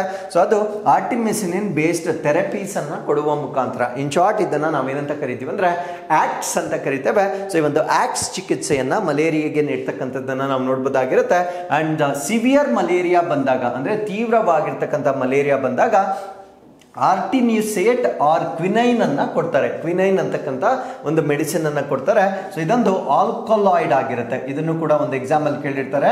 ಸೊ ಕ್ವಿನೈನ್ ಯಾವ ಒಂದು ವರ್ಗಕ್ಕೆ ಸೇರಿರ್ತಕ್ಕಂಥ ಕೆಮಿಕಲ್ ಆಗಿರುತ್ತೆ ಅಂದ್ರೆ ಇದು ಆಲ್ಕಲಾಯ್ಡ್ ಆಗಿರುತ್ತೆ. ಸೊ ಈ ಒಂದು ಕ್ವಿನೈನ್ ಅನ್ನ ಕೂಡ ಈ ಒಂದು ಸಿವಿಯರ್ ಕೇಸಸ್ ಅಲ್ಲಿ, ಇನ್ಫ್ಯಾಕ್ಟ್ ಕೊರೋನಾ ಮೊದಲ ಹಂತದಲ್ಲಿ ಯಾರಿಗೂ ಹೆಂಗೆ ಇದನ್ನ ಚಿಕಿತ್ಸೆ ಮಾಡೋದು ಅಂತ ಗೊತ್ತಿಲ್ಲದಿದ್ದಾಗ ಈ ಒಂದು ಆಂಟಿ ಮಲೇರಿಯಲ್ ಡ್ರಗ್ಸ್ ಅನ್ನೇ ನಾವು ಬಳಸ್ತಾ ಇತ್ತಂಥದ್ದು. ಸೊ ಅದರಲ್ಲಿ ಕ್ವಿನೈನ್ ಮೆಡಿಸಿನ್ ಅನ್ನ ಹೆಚ್ಚಾಗಿ ಬಳಸಲಾಗಿರುತ್ತೆ. And drug choice depends on the species. ಅಂದ್ರೆ ನಾವು ಯಾವ ಡ್ರಗ್ಸ್ ಅನ್ನ ಬಳಸಬೇಕು, ಅದು ಮಲೇರಿಯಾದು 5 ಡಿಫ್ರೆಂಟ್ ಸ್ಪೀಶೀಸ್ ಅನ್ನ ನಾವು ನೋಡಿದ್ದೇವೆ. ಅದು ಯಾವ ಪ್ರಭೇದದಿಂದ ಬಂದಿದೆ, ಯಾವ ಪ್ರಾಂತ್ಯದಲ್ಲಿ ಬಂದಿದೆ, ಮತ್ತೆ ಆ ಪ್ರಾಂತ್ಯದ ರೆಸಿಸ್ಟೆನ್ಸ್ ಪ್ಯಾಟರ್ನ್ ಹೇಗಿರುತ್ತೆ, ಅಂದ್ರೆ ಅಲ್ಲಿರ್ತಕ್ಕಂಥ ಜನರ ಪ್ರತಿರೋಧಕತೆ ಹೇಗಿದೆ, ಇವೆಲ್ಲದರ ಆಧಾರದ ಮೇಲೆ ಚಿಕಿತ್ಸೆಯನ್ನ ಆಯ್ಕೆ ಮಾಡ್ಕೊಳ್ತಕ್ಕಂಥದ್ದು ನಮಗೆ ಗೊತ್ತಿರಬೇಕಾಗಿರುತ್ತೆ. ಹಾಗಿದ್ರೆ ಸೊ ಈಗ ಪ್ರಸ್ತುತವಾಗಿ ಮಲೇರಿಯಾವನ್ನ ಪ್ರಿವೆಂಟ್ ಮಾಡಲಿಕ್ಕೆ ಲಭ್ಯ ಇರತಕ್ಕಂಥ ಲಸಿಕೆಗಳು ಅಥವಾ ವ್ಯಾಕ್ಸಿನ್ಸ್ ಯಾವುದು ಅಂತ ನಿಮಗೆ ಪ್ರಶ್ನೆ ಕೇಳಿದ್ರೆ RTS-AS01 ಅಂತ ಹೇಳ್ತೇವೆ. ಸೊ ಇದರ ಬ್ರ್ಯಾಂಡ್ ನೇಮ್ ಏನು ಅಂದ್ರೆ ಮಸ್ಕ್ಯೂರಿಕ್ಸ್ ಅಂತಕ್ಕಂಥದ್ದು ಇದರ ಬ್ರ್ಯಾಂಡ್ ನೇಮ್ ಆಗಿರುತ್ತೆ. ಸೊ ಅದ್ರ ಜೊತೆಗೆ R21 ಮ್ಯಾಟ್ರಿಕ್ಸ್ M ಅಂತಕ್ಕಂಥದ್ದು. ಸೊ ಇದು ಇವೆರಡು ಕೂಡ ಸದ್ಯಕ್ಕೆ ಮಲೇರಿಯಾವನ್ನ ಪ್ರಿವೆಂಟ್ ಮಾಡ್ತಕ್ಕಂಥ ವ್ಯಾಕ್ಸಿನ್ ಆಗಿರುತ್ತೆ. ಸೊ ಇತ್ತೀಚೆಗೆ WHO ವಿಶ್ವ ಆರೋಗ್ಯ ಸಂಸ್ಥೆ ಒಂದು ರಾಷ್ಟ್ರವನ್ನ ಮಲೇರಿಯಾ ಮುಕ್ತ ಅಂತ ಈಗ ಡಿಕ್ಲೇರ್ ಮಾಡಿರುತ್ತೆ. ಜಸ್ಟ್ ಒನ್ ವೀಕ್ ಹಿಂದೆ. ಸೊ ಯಾವ ರಾಷ್ಟ್ರವನ್ನ ಈ ವರ್ಷ ಅಥವಾ ಈ ತಿಂಗಳು ಮಲೇರಿಯಾ ಮುಕ್ತ ಅಂತ ಡಿಕ್ಲೇರ್ ಮಾಡಿದೆ ಅನ್ನೋದನ್ನ ಸೊ ನೀವು ನಮಗೆ ಕಮೆಂಟ್ಸ್ ಅಲ್ಲಿ ತಿಳಿಸಬಹುದಾಗಿರುತ್ತೆ. So with this let's get into question number 3. ಇತ್ತೀಚೆಗೆ ಭಾರತೀಯ ನೌಕಾಪಡೆಗೆ ಸೇರ್ಪಡೆಗೊಂಡ INS ವಿಸ್ತಾರ್ನ ಪ್ರಾಥಮಿಕ ಪಾತ್ರವೇನು? So what is the primary role of INS Nistar recently inducted to the Indian Navy? So ನಮ್ಮ ಭಾರತ ದೇಶದ ನೌಕಾಪಡೆಗೆ ಇತ್ತೀಚೆಗೆ ಒಂದು ಇಂಡಿಯನ್ ನೇವಲ್ ಶಿಪ್ ಅನ್ನ ಅವರು ಇಂಡಕ್ಟ್ ಮಾಡಿರ್ತಾರೆ. ಆ ಇಂಡಿಯನ್ ನೇವಲ್ ಶಿಪ್ ಅನ್ನ ನಾವೇನಂತ ಕರಿತೀವಿ ಅಂದ್ರೆ INS ನಿಸ್ತಾರ್ ಅಂತ ಕರಿತೇವೆ. ಯಾವ ಕಾರಣಕ್ಕಾಗಿ ಇದನ್ನ ಇಂಡಕ್ಟ್ ಮಾಡಿದ್ದಾರೆ ಅನ್ನೋದು ನಮ್ಮ ಪ್ರಶ್ನೆ ಆಗಿರುತ್ತೆ. ಸೊ ಈ ಪ್ರಶ್ನೆಗೆ ಸರಿಯಾದ ಉತ್ತರ ಆಳ ಸಮುದ್ರ ಡೈವಿಂಗ್ ಬೆಂಬಲ. ಇದನ್ನ ಡೀಪ್ ಸಿ ಡೈವಿಂಗ್ ಅಂತ ಕರಿತೇವೆ. ಅಂದ್ರೆ ನೀರಿನ ಒಳಗೆ ಸರ್ಚ್ ಮತ್ತೆ ರೆಸ್ಕ್ಯೂ ಆಪರೇಷನ್ಸ್ ಅನ್ನ ಮಾಡುವಾಗ ಅವರು ಡೈವ್ ಮಾಡ್ತಾರೆ, ನೀರೊಳಗಡೆ ಡೈವ್ ಮಾಡ್ತಾರೆ. ಸೊ ಈ ಒಂದು ಪ್ರಕ್ರಿಯೆಯನ್ನ ಬೆಂಬಲ ಮಾಡ್ತಕ್ಕಂಥ ಒಂದು ನೇವಲ್ ಶಿಪ್ ಅನ್ನ ನಾವೇನಂತ ಕರಿತೀವಿ ಅಂದ್ರೆ ನಿಸ್ತಾರ್ ಅಂತ ಕರಿತೇವೆ. ಸೊ ಇದನ್ನ ಇತ್ತೀಚೆಗೆ ನಮ್ಮ ಭಾರತ ದೇಶದ ನೌಕಾಪಡೆಗೆ ಹಸ್ತಾಂತರ ಮಾಡಲಾಗಿರುತ್ತೆ. So this is the vessel. ಇದರ ಮುಖಾಂತರ ಡೀಪ್ ಡೈವಿಂಗ್ ಅನ್ನ ಮಾಡುವ ಮುಖಾಂತರ ಕೆಲವೊಂದು ಕಾರ್ಯಾಚರಣೆಗಳನ್ನ ಕೈಗೊಳ್ಳಬಹುದಾಗಿರುತ್ತೆ. ಸೊ ಈ ಒಂದು ವೆಸಲ್ ಅನ್ನ ನಾವೇನಂತ ಕರಿತೀವಿ ಅಂದ್ರೆ INS ನಿಸ್ತಾರ್ ಅಂತ ಕರಿತೇವೆ. ಸೊ ಇದು ಅಧಿಕೃತವಾಗಿ ಈಗ ನಮ್ಮ ಭಾರತ ದೇಶದ ನೌಕಾಪಡೆಗೆ ಸೇರಿಕೊಂಡಿರುತ್ತೆ. ಹಾಗಿದ್ರೆ ಇದಕ್ಕೆ ಯಾಕೆ ನಿಸ್ತಾರ್ ಅಂತ ನಾಮಕರಣ ಮಾಡಿದ್ದಾರೆ? ಸೊ ಇದು ಸ್ಯಾನ್ಸ್ಕ್ರಿಟ್ ಇಂದ ಬಂದಿರತಕ್ಕಂಥ ಒಂದು ಪದವಾಗಿರುತ್ತೆ. ಸೊ ಸಂಸ್ಕೃತದಲ್ಲಿ ನಿಸ್ತಾರ್ ಈ ಪದದ ಅರ್ಥ ಏನು ಅಂದ್ರೆ ಲಿಬರೇಷನ್, ರೆಸ್ಕ್ಯೂ ಮತ್ತೆ ಸಾಲ್ವೇಷನ್ ಅಂತ ಹೇಳ್ತೇವೆ. ಮುಕ್ತಿ, ರಕ್ಷಣೆ ಮತ್ತೆ ಮೋಕ್ಷ ಅಂತ ಕರಿತೇವೆ. ಈ ಮೂರನ್ನ ಒಟ್ಟಿಗೆ ಸೇರಿಸಿ ನಾವೇನಂತ ಕರಿತೀವಿ ಅಂದ್ರೆ ನಿಸ್ತಾರ್ ಅಂತ ಕರಿತೇವೆ. ಸೊ ಇದರ ಪ್ರಮುಖ ಲಕ್ಷಣಗಳೇನು, ಈ ಒಂದು ಇಂಡಿಯನ್ ನೇವಲ್ ಶಿಪ್ ನ ಫೀಚರ್ಸ್ ಏನು ಅಂತ ನಾವು ನೋಡೋದಾದ್ರೆ ಇದು 118 ಮೀಟರ್ ಉದ್ದ ಇರುತ್ತೆ. 10,000 ಟನ್ಸ್ ಅಷ್ಟು ವೇಟ್ ಅನ್ನ ಹೊಂದಿರತಕ್ಕಂಥ ಒಂದು ವೆಸಲ್ ಆಗಿರುತ್ತೆ. ಸೊ ಇದರ ಡ್ರೈವಿಂಗ್ ಕೆಪಾಸಿಟಿಯನ್ನ ನಾವು ನೋಡೋದಾದ್ರೆ saturation driving up to 300 metres ಅಂದ್ರೆ 300 ಮೀಟರ್ಸ್ ವರೆಗೂ ಸ್ಯಾಚುರೇಷನ್ ಡ್ರೈವಿಂಗ್ ಅಲ್ಲ ಡೈವಿಂಗ್ ಕೆಪಾಸಿಟಿ 300 ಮೀಟರ್ ವರೆಗೂ ಡೈವಿಂಗ್ ಅನ್ನ ಮಾಡಬಹುದಾಗಿರುತ್ತೆ. ಅಂಡ್ ಸೈಡ್ ಡೈವಿಂಗ್ ಅಂದ್ರೆ ಸೈಡ್ ಅಂದ್ರೆ ಹೀಗೆ ಅಂಡ್ ಸ್ಯಾಚುರೇಷನ್ ಡೈವಿಂಗ್ ಅಂದರೆ ಸ್ಟ್ರೇಟ್ 300 ಮೀಟರ್ವರೆಗೂ ಡೈವ್ ಮಾಡ್ಬೋದಾಗಿರುತ್ತೆ. ಸ್ಯಾಚುರೇಷನ್ ಅಂದರೆ ಈ ಪಕ್ಕದ ಒಂದು ಈ ಥರ ಲ್ಯಾಟ್ರಲ್ ಮೂವ್ಮೆಂಟ್ ಆದರೆ ನಾವು 75 ಮೀಟರ್ವರೆಗೂ ಡೈವ್ ಮಾಡ್ತಕ್ಕಂಥ ಒಂದು ಸಪೋರ್ಟನ್ನು ನೀಡುತ್ತೆ. ಸೊ ಈ ಒಂದು ಶಿಪ್ಪನ್ನು ನಾವೇನಂತ ಕರಿತೀವಿ ಅಂದರೆ mother ship for deep submergence rescue vessels ಅಂತ ಕರಿತೇವೆ. ಅಂದರೆ ಈ ಆಳವಾದ ಮುಳುಗುವಿಕೆ ರಕ್ಷಣಾ ಹಡಗುಗಳಿಗೆ ಇದನ್ನ ಮಾತೃ ಹಡಗು ಅಂತ ಹೇಳ್ತೇವೆ. ಸೊ ಈ ಒಂದು ಮಾತೃ ಹಡಗಿನಿಂದ ನಾವು ಬೇರೆ ವೆಸಲ್ಸ್ ಅನ್ನ ಕೂಡ ಆಪರೇಟ್ ಮಾಡಬಹುದಾಗಿರುತ್ತೆ. ಸೊ ಅಷ್ಟು ಬೃಹತ್ ಆಗಿರ್ತಕ್ಕಂಥ ಒಂದು ಇಂಡಿಯನ್ ನೇವಲ್ ಶಿಪ್ ಆಗಿರುತ್ತೆ. ಸೊ ಈ ಒಂದು ನೇವಲ್ ಶಿಪ್ ಅನ್ನ ನಾವು ಅಚೀವ್ ಮಾಡಲಿಕ್ಕೆ ಸಾಕಷ್ಟು ಇಂಡಿಜಿನಸ್ ಕಾಂಪೊನೆಂಟ್ಸ್ ಅನ್ನ ಬಳಕೆ ಮಾಡಿರ್ತೇವೆ. ಇಂಡಿಜಿನಸ್ ಅಂದ್ರೆ ಸ್ಥಳೀಯವಾಗಿ ಇದನ್ನ ಉತ್ಪಾದನೆ ಮಾಡಿರ್ತೇವೆ. ಸೊ ಅದನ್ನ ಯಾರು ಬಿಲ್ಡ್ ಮಾಡಿರ್ತಾರೆ ಅಂದ್ರೆ Hindustan ship yard limited in Visakhapatnam. So ವಿಶಾಖಪಟ್ಟಣಂನಲ್ಲಿರ್ತಕ್ಕಂಥ ಹಿಂದೂಸ್ತಾನ್ ಶಿಪ್ ಯಾರ್ಡ್ ಲಿಮಿಟೆಡ್ ನ ವತಿಯಿಂದ ಇದನ್ನ ನಿರ್ಮಾಣ ಮಾಡಲಾಗಿರುತ್ತೆ. ಸೊ ಇದನ್ನ ಡಿಸೈನ್ ಅಥವಾ ವಿನ್ಯಾಸ ಮಾಡಿರ್ತಕ್ಕಂಥವರು Indian register of shipping standards ನ ಆಧಾರದ ಮೇಲೆ ಅಂದ್ರೆ ಭಾರತೀಯ ಶಿಪ್ಪಿಂಗ್ ನೋಂದಣಿ ಮಾನದಂಡಗಳ ಅಡಿಯಲ್ಲಿ ವಿಶಾಖಪಟ್ಟಣಂನಲ್ಲಿ ಇದನ್ನ ಬಿಲ್ಡ್ ಮಾಡಿರ್ತಾರೆ.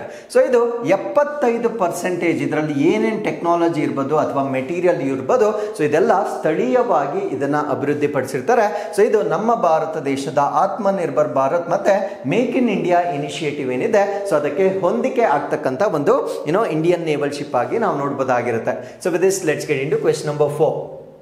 ಈ ಕೆಳಗಿನವರಲ್ಲಿ ಯಾರು ಒಂದು ರಾಷ್ಟ್ರ ಒಂದು ಸಂವಿಧಾನ ಒಂದು ಧ್ವಜವನ್ನು ಪ್ರತಿಪಾದಿಸಿದರು ಮತ್ತು ನೆಹರು ಲಿಯಾಖತ್ ಒಪ್ಪಂದಕ್ಕೆ ರಾಜೀನಾಮೆ ನೀಡಿದರು? Who among the following advocated one nation one constitution one flag and resign over the Nehru Liaquat pact? So ಈ ಪ್ರಶ್ನೆಗೆ ಸರಿಯಾದ ಉತ್ತರ ಶ್ಯಾಮ್ ಪ್ರಸಾದ್ ಮುಖರ್ಜಿರವರು ಒಂದು ರಾಷ್ಟ್ರ ಒಂದು ಸಂವಿಧಾನ ಒಂದು ಧ್ವಜ ಈ ಒಂದು ಘೋಷಣೆಯನ್ನ ನೀಡಿರ್ತಕ್ಕಂಥ ವ್ಯಕ್ತಿತ್ವವಾಗಿರ್ತಾರೆ. ಸೊ ಇವರ ಬಗ್ಗೆ ನಾವು ಪ್ರಶ್ನೆಯನ್ನ ಕೊಡ್ಲಿಕ್ಕೆ ಕಾರಣ ಏನಂದ್ರೆ 125ನೇ ಬರ್ತ್ ಆನಿವರ್ಸರಿ ಅಥವಾ ಜನ್ಮ ವಾರ್ಷಿಕೋತ್ಸವವನ್ನ ನಾವು ಈ ವರ್ಷ ಆಚರಣೆ ಮಾಡಿರ್ತೇವೆ. ಸೊ ಅದು ದಿನಾಂಕ 6th ಜುಲೈ 6ನೇ ತಾರೀಕು ಜುಲೈನಂದು ನಾವು ಈ ಒಂದು 125ನೇ ಜನ್ಮ ವಾರ್ಷಿಕೋತ್ಸವವನ್ನ ನಾವು ಆಚರಣೆ ಮಾಡಿರ್ತೇವೆ. ಸೊ ಈ ಒಂದು ಆರ್ಟಿಕಲ್ ಅಲ್ಲಿ ನಾವು ಡಾಕ್ಟರ್ ಶ್ಯಾಮ್ ಪ್ರಸಾದ್ ಮುಖರ್ಜಿ ಇವರ ಕಾಂಟ್ರಿಬ್ಯೂಷನ್ಸ್ ಏನೇನು ಅನ್ನೋದನ್ನ ನಾವು ಡಿಸ್ಕಸ್ ಮಾಡೋಣ. ಸೊ ಫಸ್ಟ್ ಇವರ ಜನನ 6ನೇ ಜುಲೈ 1901 ಎಲ್ಲಿ ಜನಿಸಿರ್ತಾರೆ ಅಂದ್ರೆ ಕೋಲ್ಕತ್ತಾದಲ್ಲಿ ಜನಿಸಿರ್ತಾರೆ. ಸೊ ಇವರು youngest vice chancellor of Calcutta university at the age of 33. ಕೇವಲ ಅವರು 33 ವರ್ಷ ವಯಸ್ಸಾಗಿದ್ದಾಗ ಕಲ್ಕತ್ತಾ ವಿಶ್ವವಿದ್ಯಾನಿಲಯದ ಅತ್ಯಂತ ಕಿರಿಯ ಉಪಕುಲಪತಿಯಾಗಿ ಆಯ್ಕೆ ಆಗಿರ್ತಕ್ಕಂಥ ವ್ಯಕ್ತಿಯಾಗಿ ಅವರನ್ನು ನಾವು ನೋಡಬಹುದಾಗಿರುತ್ತೆ. And India's first minister for industry and supply in Nehru's cabinet ಅಂದ್ರೆ ನೆಹರೂರವರ ಸಚಿವ ಸಂಪುಟದಲ್ಲಿ ಭಾರತದ ಮೊದಲ ಕೈಗಾರಿಕೆ ಮತ್ತು ಪೂರೈಕೆ ಸಚಿವರಾಗಿ ಕೂಡ ಇವರು ಆಯ್ಕೆ ಆಗಿರ್ತಾರೆ. ಅದ್ರ ಜೊತೆಗೆ ಈ ಭಾರತೀಯ ಜನಸಂಘ ಇದನ್ನ ಸ್ಥಾಪನೆ ಮಾಡ್ತಾರೆ 1951 ಅಲ್ಲಿ 1951ರಲ್ಲಿ ಭಾರತೀಯ ಜನಸಂಘವನ್ನ ಸ್ಥಾಪನೆ ಮಾಡ್ತಾರೆ. ಈ ಭಾರತೀಯ ಜನಸಂಘವನ್ನ ನಾವು ಪ್ರಿಕರ್ಸರ್ ಆಫ್ ಬಿಜೆಪಿ ಅಂತ ಹೇಳ್ತೇವೆ. ಅಂದ್ರೆ ಬಿಜೆಪಿಯ ಪೂರ್ವಗಾಮಿ ಒಂದು ವ್ಯವಸ್ಥೆಯಾಗಿ ನಾವು ಈ ಭಾರತೀಯ ಜನಸಂಘವನ್ನ ಹೇಳ್ಬೋದಾಗಿರುತ್ತೆ. ಸೊ ಇದನ್ನ ಇವರು ಸ್ಥಾಪನೆ ಮಾಡ್ತಾರೆ. ಹಾಗಿದ್ರೆ ಇವರ ಐಡಿಯಾಲಜಿಕಲ್ ಸ್ಟ್ಯಾನ್ಸ್ ಏನು, ಸೈದ್ಧಾಂತಿಕ ನಿಲುವು ಏನು ಅಂತ ನಾವು ನೋಡೋದಾದ್ರೆ ಇವರು ಆರ್ಟಿಕಲ್ 370 ಅಪೋಸ್ ಮಾಡ್ತಾರೆ. ನಮಗೆ ಗೊತ್ತು ಆರ್ಟಿಕಲ್ 370 ಅಂತಕ್ಕಂಥದ್ದು ಜಮ್ಮು ಮತ್ತು ಕಾಶ್ಮೀರ್ಗೆ ವಿಶೇಷ ಸ್ಥಾನಮಾನವನ್ನು ಕೊಟ್ಟಿರ್ತಾರೆ. ಇನ್ಕ್ಲೂಡಿಂಗ್ ಅವರ ಧ್ವಜ ಕೂಡ ಅವರಿಗೆ ಇಂಡಿಪೆಂಡೆಂಟ್ ಆಗಿರುತ್ತೆ. ಸೊ ಈ ರೀತಿಯಾಗಿ ವಿಶೇಷ ಸ್ಥಾನಮಾನವನ್ನ ನಾವು ಜಮ್ಮು ಕಾಶ್ಮೀರ್ಗೆ ಏನು ಕೊಡ್ತಾ ಇದ್ವಿ, ಸೊ ಅದನ್ನ ಇವರು ತೀವ್ರವಾಗಿ ವಿರೋಧ ಮಾಡಿರ್ತಕ್ಕಂಥ ವ್ಯಕ್ತಿ ಆಗಿರ್ತಾರೆ. ಆ ಒಂದು ಕಾರಣದಿಂದ ಇವರು ಒಂದು ಸ್ಲೋಗನ್ ಅನ್ನ ಕೊಡ್ತಾರೆ. ಅದೇನು ಅಂದ್ರೆ ಒನ್ ನೇಷನ್ ಒಂದು ರಾಷ್ಟ್ರ ಒನ್ ಕಾನ್ಸ್ಟಿಟ್ಯೂಷನ್ ನಮ್ಮ ರಾಷ್ಟ್ರದ ಎಲ್ಲಾ ರಾಜ್ಯಗಳಿಗೂ ಒಂದೇ ಸಂವಿಧಾನ ಇರಬೇಕು, ಒನ್ ಫ್ಲಾಗ್ ಒಂದೇ ರಾಷ್ಟ್ರ ಧ್ವಜ ಇರಬೇಕು ಅಂತಕ್ಕಂಥದ್ದು ಅಥವಾ ಧ್ವಜ ಅಂತಕ್ಕಂಥ ಒಂದು ಪ್ರತಿಪಾದನೆಯನ್ನು ಕೂಡ ಅವ್ರು ಮಾಡ್ತಾರೆ. ಸೊ ಅದ್ರ ಜೊತೆಗೆ ಈ ನೆಹರು ಲಿಯಾಖತ್ ಪ್ಯಾಕ್ಟ್ ಅನ್ನ ಮಾಡ್ಕೊಳ್ತಾರೆ. ಸೊ ಈ ಒಂದು ನೆಹರು ಲಿಯಾಖತ್ ಒಪ್ಪಂದವನ್ನ ಮಾಡಿಕೊಂಡಿರುವ ಕಾರಣದಿಂದ ಸೊ ಇವರು ತಮ್ಮ ಸ್ಥಾನಕ್ಕೆ ರಾಜೀನಾಮೆಯನ್ನ ಕೊಡ್ತಾರೆ. ಹಾಗಿದ್ರೆ ವಾಟ್ ಈಸ್ ನೆಹರು ಮತ್ತೆ ಲಿಯಾಖತ್ ಪ್ಯಾಕ್ಟ್ ಏನು ಅಂತ ನಾವು ನೋಡೋದಾದ್ರೆ ಸೊ ಫಸ್ಟ್ ಇದು ಸಹಿ ಹಾಕಿರ್ತಕ್ಕಂಥದ್ದು 8th ಏಪ್ರಿಲ್ 1950, 8ನೇ ಏಪ್ರಿಲ್ 1950ರಂದು ಇದನ್ನು ಸ್ಥಾಪನೆ ಮಾಡಲಾಗುತ್ತೆ. ಸೊ ನಮ್ಗೆ ಗೊತ್ತು ಆ ಒಂದು ಸಮಯದಲ್ಲಿ there was lot of migration, ಭಾರತ ದೇಶದಿಂದ ಪಾಕಿಸ್ತಾನಕ್ಕೆ, ಪಾಕಿಸ್ತಾನದಿಂದ ಭಾರತ ದೇಶಕ್ಕೆ ಈ ರೀತಿ ವಲಸೆ ಹೋಗ್ತಕ್ಕಂಥದ್ದು ಬಹಳ ಹೆಚ್ಚಾಗಿರುತ್ತೆ. ಸೊ ಅವಾಗ there will be creation of minorities, ಅಂದ್ರೆ ಅಲ್ಪಸಂಖ್ಯಾತರು ಉತ್ಪತ್ತಿ ಆಗ್ತಾರೆ. ಇವಾಗ ಪಾಕಿಸ್ತಾನದಲ್ಲಿರ್ತಕ್ಕಂಥ ಹಿಂದೂಸ್ಗಳನ್ನ ಪಾಕಿಸ್ತಾನದವರು ಅಲ್ಪಸಂಖ್ಯಾತರು ಅಂತ ಟ್ರೀಟ್ ಮಾಡಿದ್ರೆ, ಭಾರತ ದೇಶದಲ್ಲಿರ್ತಕ್ಕಂಥ ಮುಸ್ಲಿಮ್ಸ್ ಅನ್ನ ನಾವು ಅಲ್ಪಸಂಖ್ಯಾತರು ಅಂತ ಟ್ರೀಟ್ ಮಾಡ್ತೇವೆ. ಸೊ ಇವಾಗ ಅವರನ್ನ ಮ್ಯೂಚುಯಲಿ ನಾವು ಪ್ರೊಟೆಕ್ಟ್ ಮಾಡಬೇಕು. ಇನ್ ದ ಸೆನ್ಸ್ ಪಾಕಿಸ್ತಾನದಲ್ಲಿರ್ತಕ್ಕಂಥ ಹಿಂದೂಗಳನ್ನ ಪಾಕಿಸ್ತಾನದವ್ರು ಪ್ರೊಟೆಕ್ಟ್ ಮಾಡಬೇಕು, ಭಾರತ ದೇಶದಲ್ಲಿರ್ತಕ್ಕಂಥ ಮುಸ್ಲಿಮ್ಸ್ ಅಥವಾ ಬೇರೆ ಮೈನಾರಿಟೀಸ್ ಯಾರ್ಯಾರು ಇರ್ತಾರೋ ಅವರನ್ನೆಲ್ಲ ನಾವು ಪ್ರೊಟೆಕ್ಟ್ ಮಾಡ್ಬೇಕಂತಕ್ಕಂಥ ಒಂದು ಒಪ್ಪಂದಕ್ಕೆ ಬರ್ತಾರೆ. ಸೊ ಆಗ ನಮ್ಮ ಭಾರತ ದೇಶದ ಕಡೆಯಿಂದ ನೆಹರೂರವರು, ಪಾಕಿಸ್ತಾನದ ಕಡೆಯಿಂದ ಲಿಯಾಕತ್ ಅಲಿ ಖಾನ್ ರವರು, ಸೊ ಇವರಿಬ್ರು ಕೂಡ ಒಂದು ಒಪ್ಪಂದವನ್ನ ಮಾಡ್ಕೊಳ್ತಾರೆ. So this agreement is purely for the protection of the rights of minorities, ಅಂದ್ರೆ ಹಿಂದುಳಿದ ವರ್ಗದವರ ಹಕ್ಕುಗಳನ್ನ ಸಂರಕ್ಷಣೆ ಮಾಡ್ತಕ್ಕಂಥದ್ದು ಈ ಒಂದು ಒಪ್ಪಂದದ ಉದ್ದೇಶವಾಗಿರುತ್ತೆ. ಸೊ ಈ ಒಂದು ಒಪ್ಪಂದಕ್ಕೆ ಸಹಿ ಹಾಕಿದ ನಂತರ ನಮ್ಮ ಭಾರತ ದೇಶ ಅದನ್ನ ನಡೆಸ್ಕೊಳ್ಳುತ್ತೆ. ಅದಕ್ಕಾಗಿ ಮೈನಾರಿಟಿ ಕಮಿಷನ್ ಅನ್ನ ಕೂಡ ಸ್ಥಾಪನೆ ಮಾಡುತ್ತೆ. ಬಟ್ ಪಾಕಿಸ್ತಾನದಲ್ಲಿ ಬೇರೆ ರೀತಿಯ ವ್ಯವಸ್ಥೆಗಳನ್ನೇ ನಾವು ನೋಡಬಹುದಾಗಿರುತ್ತೆ. ಅವರು ಕೇವಲ ಒಪ್ಪಂದಕ್ಕೆ ಮಾತ್ರ ಸಹಿ ಹಾಕ್ತಾರೆ, ಬಟ್ ಇನ್ ರಿಯಾಲಿಟಿ ಅಲ್ಲಿದ್ದಂತಹ ಹಿಂದೂಗಳಿಗೆ ಅಥವಾ ಮೈನಾರಿಟೀಸ್ಗಳನ್ನ ಅವರು ಸರಿಯಾಗಿ ನೋಡ್ಕೊಳ್ಳೋದಿಲ್ಲ. ಸೊ ಈ ಒಂದು ಕಾರಣದಿಂದ ಇವರು ಈ ಒಂದು ಒಪ್ಪಂದ ಆದ ನಂತರ, ಸೊ ಡಾಕ್ಟರ್ ಶ್ಯಾಮ್ ಪ್ರಸಾದ್ ಮುಖರ್ಜಿ ರವರು ಈ ಒಂದು ಒಪ್ಪಂದದ ಕಾರಣದಿಂದ ಅವರು ರೆಸಿಗ್ನೇಷನ್ ಅಥವಾ ರಾಜೀನಾಮೆಯನ್ನ ಕೊಡಬೇಕಾಗುತ್ತೆ. ಸೊ ಅದಾದ್ಮೇಲೆ ಇವರ ಲೆಗೆಸಿ, ಪರಂಪರೆ ಮತ್ತೆ ಇವರ ಪರಿಣಾಮಗಳು, ಪ್ರಭಾವ, ಇಂಪ್ಯಾಕ್ಟ್ ಏನಿತ್ತು ಅಂತ ನಾವು ನೋಡೋದಾದ್ರೆ, champion of national unity and industrial development, ಅಂದ್ರೆ ನಮ್ಮ ಭಾರತ ರಾಷ್ಟ್ರದ ಏಕತೆ ಮತ್ತು ಕೈಗಾರಿಕೆಯ ಅಭಿವೃದ್ಧಿಯ ಪ್ರತಿಪಾದಕರಾಗಿ ನಾವು ಇವರನ್ನ ನೋಡಬಹುದಾಗಿರುತ್ತೆ. ಸೊ ಅದ್ರ ಜೊತೆಗೆ ಇವರು ಯಾವ್ದನ್ನ ಸ್ಥಾಪನೆ ಮಾಡಲಿಕ್ಕೆ ಪ್ರಮುಖ ಪಾತ್ರ ವಹಿಸಿದ್ದಾರೆ ಅಂತ ನಾವು ನೋಡೋದಾದ್ರೆ, ಚಿತ್ತರಂಜನ್ ಲೋಕೋಮೋಟಿವ್ ವರ್ಕ್ಸ್ ಅನ್ನ ಸ್ಥಾಪನೆ ಮಾಡಿರ್ತಾರೆ. ಯಾಕಂದ್ರೆ ಇಂಡಸ್ಟ್ರೀಸ್ ಗಳಿಗಾಗಿ ಇವರು ಸಾಕಷ್ಟು ಕಾಂಟ್ರಿಬ್ಯೂಷನ್ ಮಾಡಿದ್ದಾರೆ ಅಂತ ಹೇಳಿದೆ. ಸೊ ಅದರಲ್ಲಿ ಕೆಲವೊಂದನ್ನ ನಾವು ಹೆಸರಿಸೋದಾದ್ರೆ, ಚಿತ್ತರಂಜನ್ ಲೋಕೋಮೋಟಿವ್ ವರ್ಕ್ಸ್ ಅನ್ನ ಇವರ ಒಂದು ನೇತೃತ್ವದಲ್ಲಿ ಅಥವಾ ಇವರು ಪ್ರಮುಖ ಪಾತ್ರವನ್ನ ವಹಿಸಿರ್ತಾರೆ. ಅದ್ರ ಜೊತೆಗೆ ಸಿಂದ್ರಿ ಫರ್ಟಿಲೈಸರ್ ಫ್ಯಾಕ್ಟರಿ, ಸಿಂದ್ರಿ ರಸಗೊಬ್ಬರಗಳ ಕಾರ್ಖಾನೆ, ಹಿಂದೂಸ್ತಾನ್ ಆರ್ಟಿಫ್ಯಾಕ್ಟ್ ಫ್ಯಾಕ್ಟರಿ, ಹಿಂದೂಸ್ತಾನ್ ವಿಮಾನ ಕಾರ್ಖಾನೆಯನ್ನು ಕೂಡ ಸ್ಥಾಪಿಸುವಲ್ಲಿ ಇವರ ಪ್ರಮುಖ ಪಾತ್ರ ಇರುತ್ತೆ. So with this we have come to Guru Purnima 2025. So Guru Purnima ಅಂದ್ರೆ ನಮಗೆ ಗೊತ್ತಿರತಕ್ಕಂಥದ್ದು, ನಮಗೆ ಶಿಕ್ಷಣವನ್ನ ಅಥವಾ ಜೀವನದ ಪಾಠವನ್ನ ಕಲಿಸಿರ್ತಕ್ಕಂಥ ಎಲ್ಲರಿಗೂ ಕೂಡ ಒಂದು ನಮಸ್ಕರಿಸ್ತಕ್ಕಂಥ ಒಂದು ದಿನವಾಗಿರುತ್ತೆ. ಬಟ್ ಇಲ್ಲಿ ನಾವು ಯಾಕೆ ಈ ದಿನ ಪ್ರಾರಂಭವಾಯಿತು, ಏನಿದರ ಪ್ರಾಮುಖ್ಯತೆ, ಎಲ್ಲವನ್ನ ಕೂಡ ನಾವು ಡಿಸ್ಕಸ್ ಮಾಡೋಣ. ಅಂಡ್ ಈ ಒಂದು ಸಂದರ್ಭದಲ್ಲಿ ನಮ್ಮ ಜೀವನದಲ್ಲಿ ಯಾರ್ಯಾರು ಶೈಕ್ಷಣಿಕ ಪಾಠ ಆಗಿರ್ಬೋದು ಅಥವಾ ಜೀವನ ಪಾಠ ಆಗಿರ್ಬೋದು, ಸೊ ಎಲ್ಲರನ್ನೂ ಕೂಡ ನಾವು ಕಡ್ಡಾಯವಾಗಿ ನೆನಪಿಸ್ಕೊಳ್ತಕ್ಕಂಥ ಒಂದು ದಿನವಾಗಿರುತ್ತೆ. ಸೊ ಇದರ ಬಗ್ಗೆ ನಾವಿಲ್ಲಿ ಡಿಸ್ಕಸ್ ಮಾಡೋದಾದ್ರೆ, ಸೊ ಗುರು ಪೂರ್ಣಿಮನ್ನ ನಾವು ಜುಲೈ 10ನೇ ತಾರೀಕು ಆಚರಣೆ ಮಾಡ್ತೇವೆ. ಸೊ ಇದು ಗುರುಗಳಿಗೆ ಅಂದ್ರೆ ರೆವರೆನ್ಸ್ ಅಂದ್ರೆ ಗೌರವವನ್ನ ಸೂಚಿಸ್ತಕ್ಕಂಥ ಒಂದು ದಿನವಾಗಿರುತ್ತೆ. ಸೊ ಈ ಒಂದು ದಿನ it is connected to Hindu, Buddhist and Jain tradition. So ಈ ಮೂರು ಸಂಪ್ರದಾಯಗಳಲ್ಲಿ ಬರುತ್ತೆ. ಯಾವ ಕಾರಣಕ್ಕಾಗಿ ಹಿಂದೂ, ಬೌದ್ಧ ಮತ್ತು ಜೈನ ಸಂಪ್ರದಾಯಗಳಿಗೆ ಇದು ಕನೆಕ್ಟ್ ಆಗುತ್ತೆ ಅನ್ನೋದನ್ನ ನಾವಿಲ್ಲಿ ಡಿಸ್ಕಸ್ ಮಾಡೋಣ. ಸೊ ಇಲ್ಲಿ it is also known as, ಅಂದ್ರೆ ಈ ಒಂದು ದಿನವನ್ನ ವ್ಯಾಸ ಪೂರ್ಣಿಮಾ ಅಂತ ಕೂಡ ಕರೆಯಲಾಗುತ್ತೆ.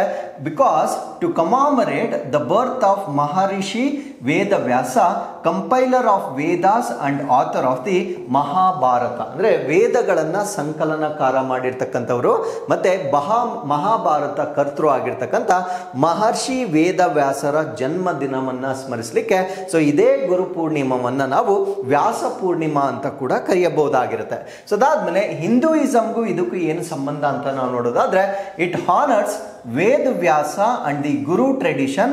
Lord Shiva is also revered as the Adi Guru ಅಂತ ಹೇಳ್ತೇವೆ. ಅಂದ್ರೆ ಹಿಂದೂಗಳಿಗೆ ಸಂಬಂಧಪಟ್ಟಂತೆ ವೇದವ್ಯಾಸ ಮತ್ತು ಗುರು ಸಂಪ್ರದಾಯಗಳನ್ನ ಗೌರವಿಸುತ್ತದೆ. ವೇದವ್ಯಾಸ ಮತ್ತೆ ಗುರುಗಳನ್ನ ಅಥವಾ ನಮಗೆ ಪಾಠ ಹೇಳ್ಕೊಡ್ತಕ್ಕಂಥ ಗುರುಗಳನ್ನ ಗೌರವಿಸ್ತಕ್ಕಂಥ ಒಂದು ಸಂಪ್ರದಾಯ.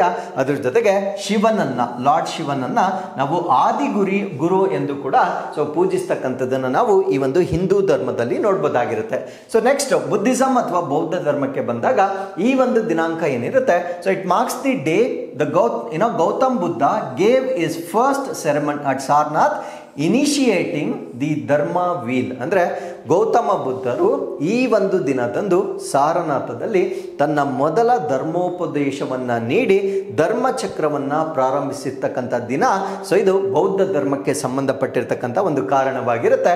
ಇನ್ನು ಜೈನಿಸಂಗೆ ಬಂದಾಗ celebrates lord Mahavira accepting Gautama Swami as his first disciple. ಅಂದ್ರೆ ಭಗವಾನ್ ಮಹಾವೀರರು ಗೌತಮ ಸ್ವಾಮಿಯರವರನ್ನ ತಮ್ಮ ಮೊದಲ ಶಿಷ್ಯನಾಗಿ ಸ್ವೀಕರಿಸಿರ್ತಕ್ಕಂಥ ಒಂದು ಸಂಭ್ರಮದ ದಿನವಾಗಿ ಜೈನ ಧರ್ಮದಲ್ಲಿ ಆಚರಣೆ ಮಾಡಲಾಗುತ್ತೆ. ಸೊ ಈ ಮೂರು ಧರ್ಮದವರು ಏಕಕಾಲದಲ್ಲಿ ಗುರುಗಳನ್ನ ಹೊಂದಿಸ್ತಕ್ಕಂಥ ಒಂದು ದಿನವನ್ನಾಗಿ ಗುರು ಪೌರ್ಣಿಮನ್ನ ಆಚರಣೆ ಮಾಡಲಾಗುತ್ತೆ. ಹಾಗಿದ್ರೆ ಸ್ಪಿರಿಚುವಲ್ ಸಿಗ್ನಿಫಿಕೆನ್ಸ್, ಆಧ್ಯಾತ್ಮಿಕ ಮಹತ್ವ ಏನು ಅಂತ ನಾವು ನೋಡೋದಾದ್ರೆ, ಗುರು ಅಂದ್ರೆ ರಿಮೂವರ್ ಆಫ್ ಡಾರ್ಕ್ನೆಸ್, ಅಂದ್ರೆ ನಮ್ಮ ಒಂದು ಕತ್ತಲನ್ನ ಹೊರದೋಡಿಸ್ತಕ್ಕಂಥ ಅಥವಾ ಕತ್ತಲನ್ನ ಹೋಗಲಾಡಿಸ್ತಕ್ಕಂಥ ಒಂದು ವ್ಯಕ್ತಿಯನ್ನ ನಾವು ಗುರು ಅಂತ ಹೇಳ್ತೇವೆ.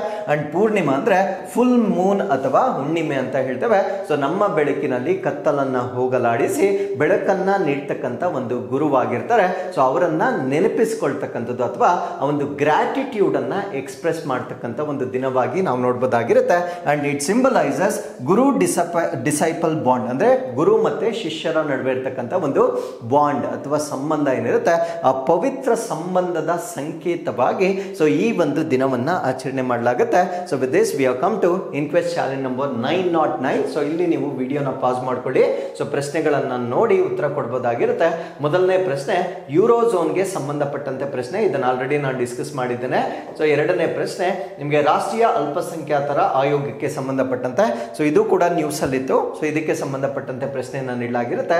ಸೊ ಇವೆರಡೂ ಪ್ರಶ್ನೆಗಳಿಗೆ ನೀವು ಕಮೆಂಟ್ಸ್ ಅಲ್ಲಿ ಉತ್ತರವನ್ನ ನೀಡಬಹುದಾಗಿರುತ್ತೆ.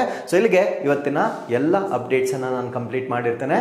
ಸೊ ಮತ್ತೊಮ್ಮೆ ಮುಂದಿನ ಅಪ್ಡೇಟ್ಸ್ ನೊಂದಿಗೆ ನಾನು ನಿಮ್ಮನ್ನ ಭೇಟಿ ಆಗ್ತೇನೆ. ಸೊ ಅಲ್ಲಿವರೆಗೂ keep reading, take care of your selves and thank you very much for watching this.